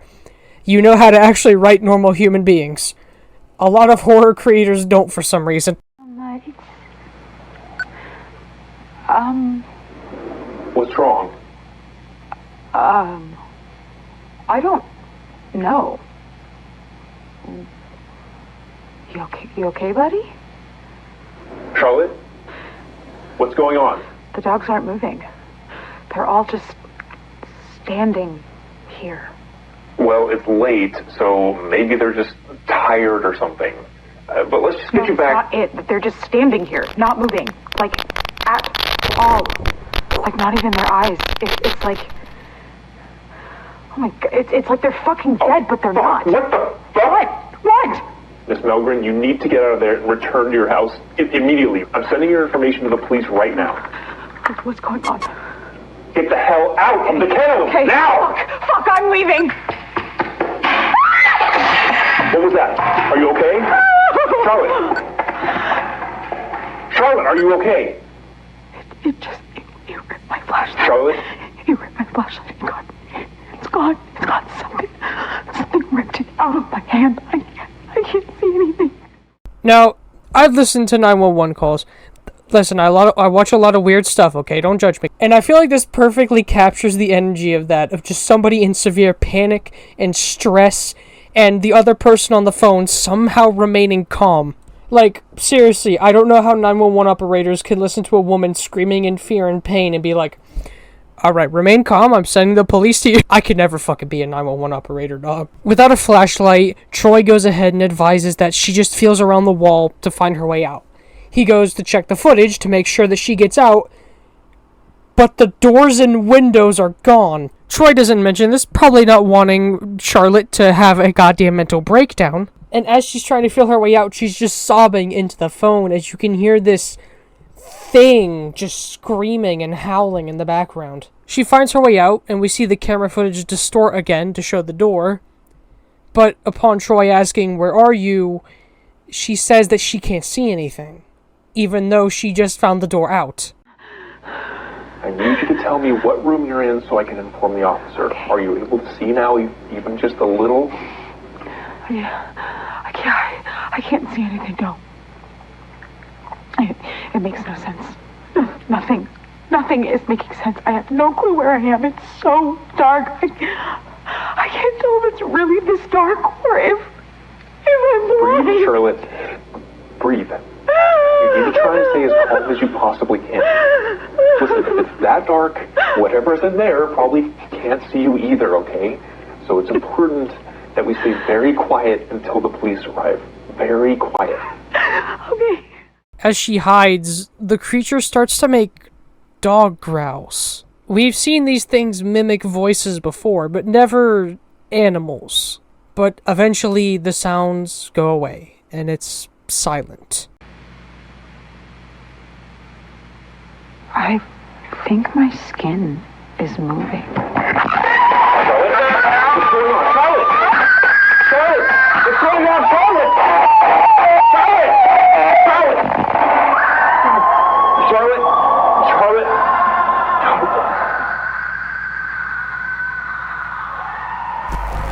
An important test. This test is made up of 5 statements. Sorry, I'm gonna cut you off there, check true Mr. or Text false. Speech. If I were to rate the scenes for different aspects and how terrifying they are, or how they make me feel, I would probably rank this as the most horrifying, with the baby getting deleted out of existence probably being the most unsettling, and then hearing Alex cry about the death of Tiffany is probably the most sad. But I am confident that this scene... Oh my god, that voice crack. Sweet fucking Jesus. I am confident that this scene is the most horrifying scene in the entire series. When I watched this scene at the end of the playlist, I knew I wanted to make a video on this series. But let's talk about the elephant in the room. How did the doors and windows just suddenly stop existing? And if she did find a door, did she just find one that went further into the building, or didn't find the exit? Or was she taken to like a fucking pocket dimension? And her final words, "I can feel my skin moving," that just unsettles me. Now, for reasons I'm not going to spoil right now, I know probably why she felt that, but for now, it's a mystery. And for the time being, let's go ahead and cut back to the tape. The next section is simple. True or false, with whatever that thing in the background is pretty much just breathing down your neck at this point. According to this segment, the video system is physically modifying your brain, which makes sense. If you figure out how to mess with the brain, you probably can change it in some sort of physical way. After all, how our brain works is very physical and reliant on chemicals. Learning how to mess with that allows you to physically change it. It then talks about how very few people will never betray their moral values, no matter how bad the situation is. In bigger news, grass also grows. They talk about how a large portion of our decision-making occurs very unconsciously, and just kind of occurs naturally, before then saying choice is an illusion. Statement number 5. Opening the door to your shadow psyche and embracing your darkest urges as a part of yourself is the only way to live a fulfilling life.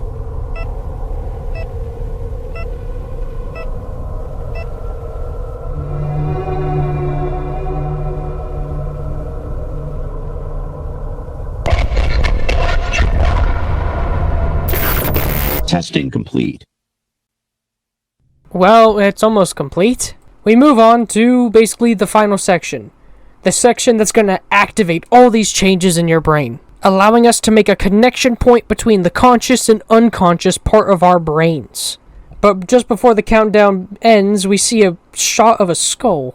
I'm gonna level with you, I have no idea what this could mean, but I thought it was cool, so I used it in the thumbnail. And this segment just showcases, between shots of long droning and the color of red, strange imagery. Some of it I don't even know how to describe. But some things of note is seeing that skinless face, which... Hold on, actually, let's pause for a sec. You remember all the way back in that earlier tape where we were seeing people break into homes? What if the people breaking into homes were these things? Or an even more terrifying idea, this thing. It wasn't even multiple. It would explain why we saw that skinless face so much at the end of that tape. Anyway, back to the weird imagery. We see a very distorted replaying of Dawn from tape 7. Some sort of glowing eyes looking through a window, and then a shot of hallways of a mining shaft. Activation complete. All units clear. No sign of the smell ring. Kennels are empty too. Poppy said she had dogs here.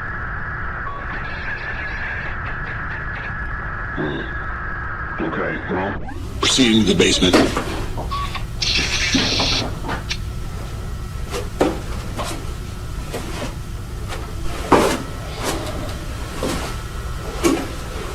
North Adams Police. Anybody down here?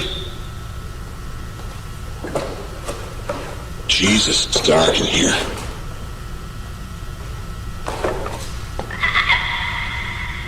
fuck was that?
Well done on completing the TF2, Waking Your Subconscious, video cassette.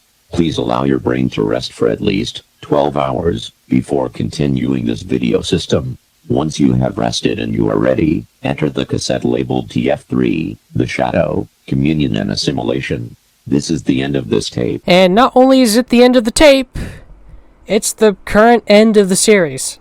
About 2 months ago, the creator did post out a thing stating that he is working still on this series. The next chapter of this series is in production, but it's just currently in the making. And with that, I just want to talk about this series for a moment and try to conclude what I think is going on.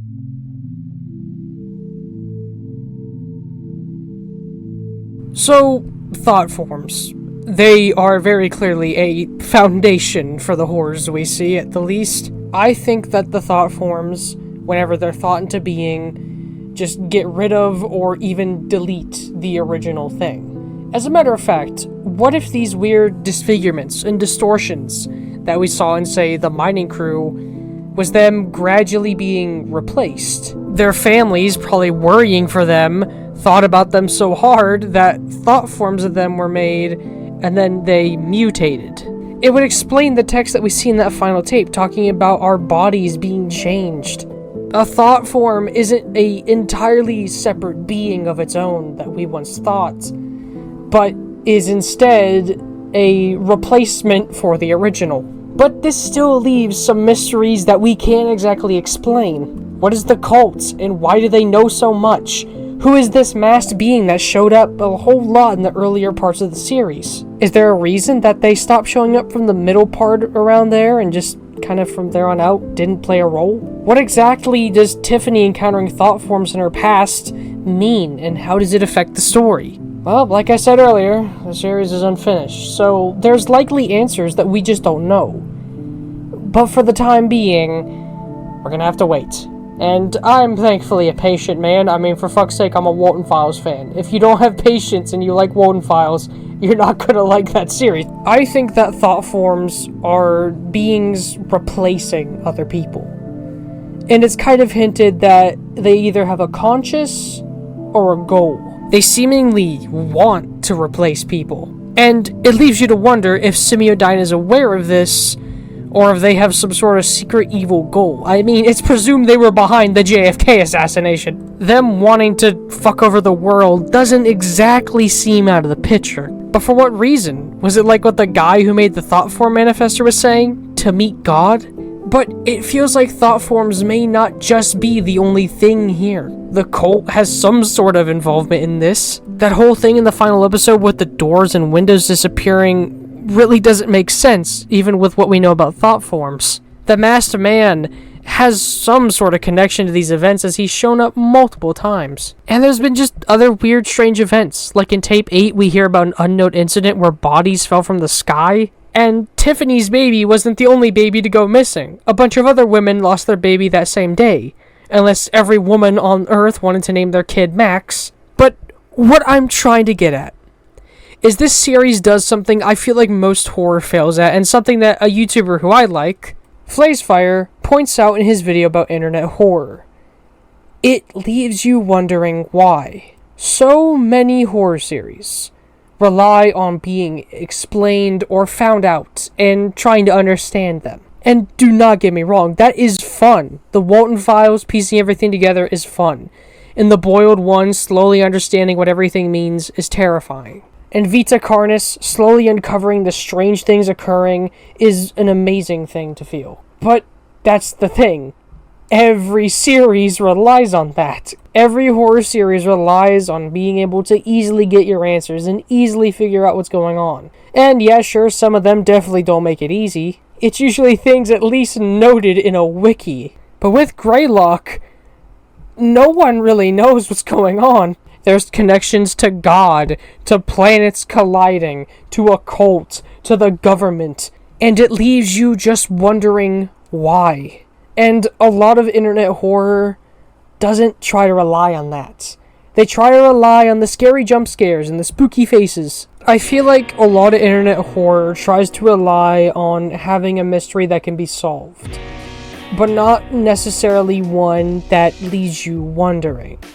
There's one I can think of, and it's the only one I can think of off the top of my head that also does this. Petscop. Petscop basically tells us a story about a horribly dysfunctional family, about how trauma will stick with you no matter how far time goes. Now, yes, I've been trying to explain and theorize throughout this video what's going on, but you know, it's just a theory. What I am saying could be 100% wrong, and what you, the viewer, think is going on could be 100% different from me. And that's what horror series need more of. Things that make people discuss what's going on. I mean, that's why Petscop, to this day, is still talked about. We have no clue what the fucking Petscop a windmill disappearing means. Did the windmill actually disappear? Why is there a conversation from 2015 inside of a PS1 game? Mysteries like that is what keeps a series going. It's what keeps it functioning. And I think GREYLOCK is probably the best example in recent memory of this exact type of thing. The reason that this series is so popular is because no one knows what's going on. Obviously the creator does, but when you create anything, obviously you know what the hell's going on. But for us, we sit here and speculate and theorize, and to me, that is just the most fun and enjoyable thing about a series. Trying to put it together. The reason I often don't talk about a lot of analog horror is it is something so simple that can be explained by just watching it. Aiden, can you cover the pumpkin rabbit from the Walton Files? Ah yes, a horror mystery that literally explains itself as you watch. Can you cover the Smile Tapes? The series where we get some basic info and from there on out it's just watching the world fall apart. Can you cover this FNAF VHS spin-off? Let me guess, William Afton is the killer, the kids are haunting the tapes, and it's up to Michael Afton or whoever's watching to save them. Wow, how did I predict that? It's not like they all do the same exact thing! And that was kind of why I took a break from analog horror for a good moment. There wasn't any series I could think of that was popular that relied on mystery. They all relied on you, the viewer, watching and just taking note. It's basically just like a video game cutscene. I know that sounds dumb, but in most video games, in cutscenes, what's going on is explained. Maybe there's a hint to what's going on in the future, or some foreshadowing, but it's overall just for you, the viewer, to just take it in. There's not really a lot of horror out there where you have to sit and ponder and think, what's going on? And when a story makes you think and question everything, that, in my opinion, is a good story. One that you'll go back through 2-3 times just to try to make up your own idea of what's going on. And then say you go online and find out somebody else has their own take, and then you throw out your take, and people can mix and mash and clash, and it's great. And I'm not trying to say that these simpler stories can't at all be good. I mean, an example I can think of that has a simple story is Mouthwashing. A horror game about a person who has done horrid things that has basically caused his crew in a spaceship to just suffer horribly. Its story can be explained in less than 10 minutes, but the analyzing of the characters makes up for it. But here's the thing. Most horror doesn't rely on characters to be good or scary. A lot of modern horror tries to rely on ooga booga faces instead of relying on an interesting theme, an interesting story, a story that makes you kind of look at yourself and reflect. I don't want more of, here's a scary face, now be scared. I think we should rely on horror that never explains itself, that is never fully elaborated or fully tells you what's going on. Because it allows you to put the puzzle together on your own and make up your own conclusion. And with that, that type of series will live on. People still talk about meat sleep because no one knows what it was all meant to mean. People still talk about Salad Fingers because he is such a mysterious character who encounters things that make no sense. And I think that GREYLOCK will be on that list.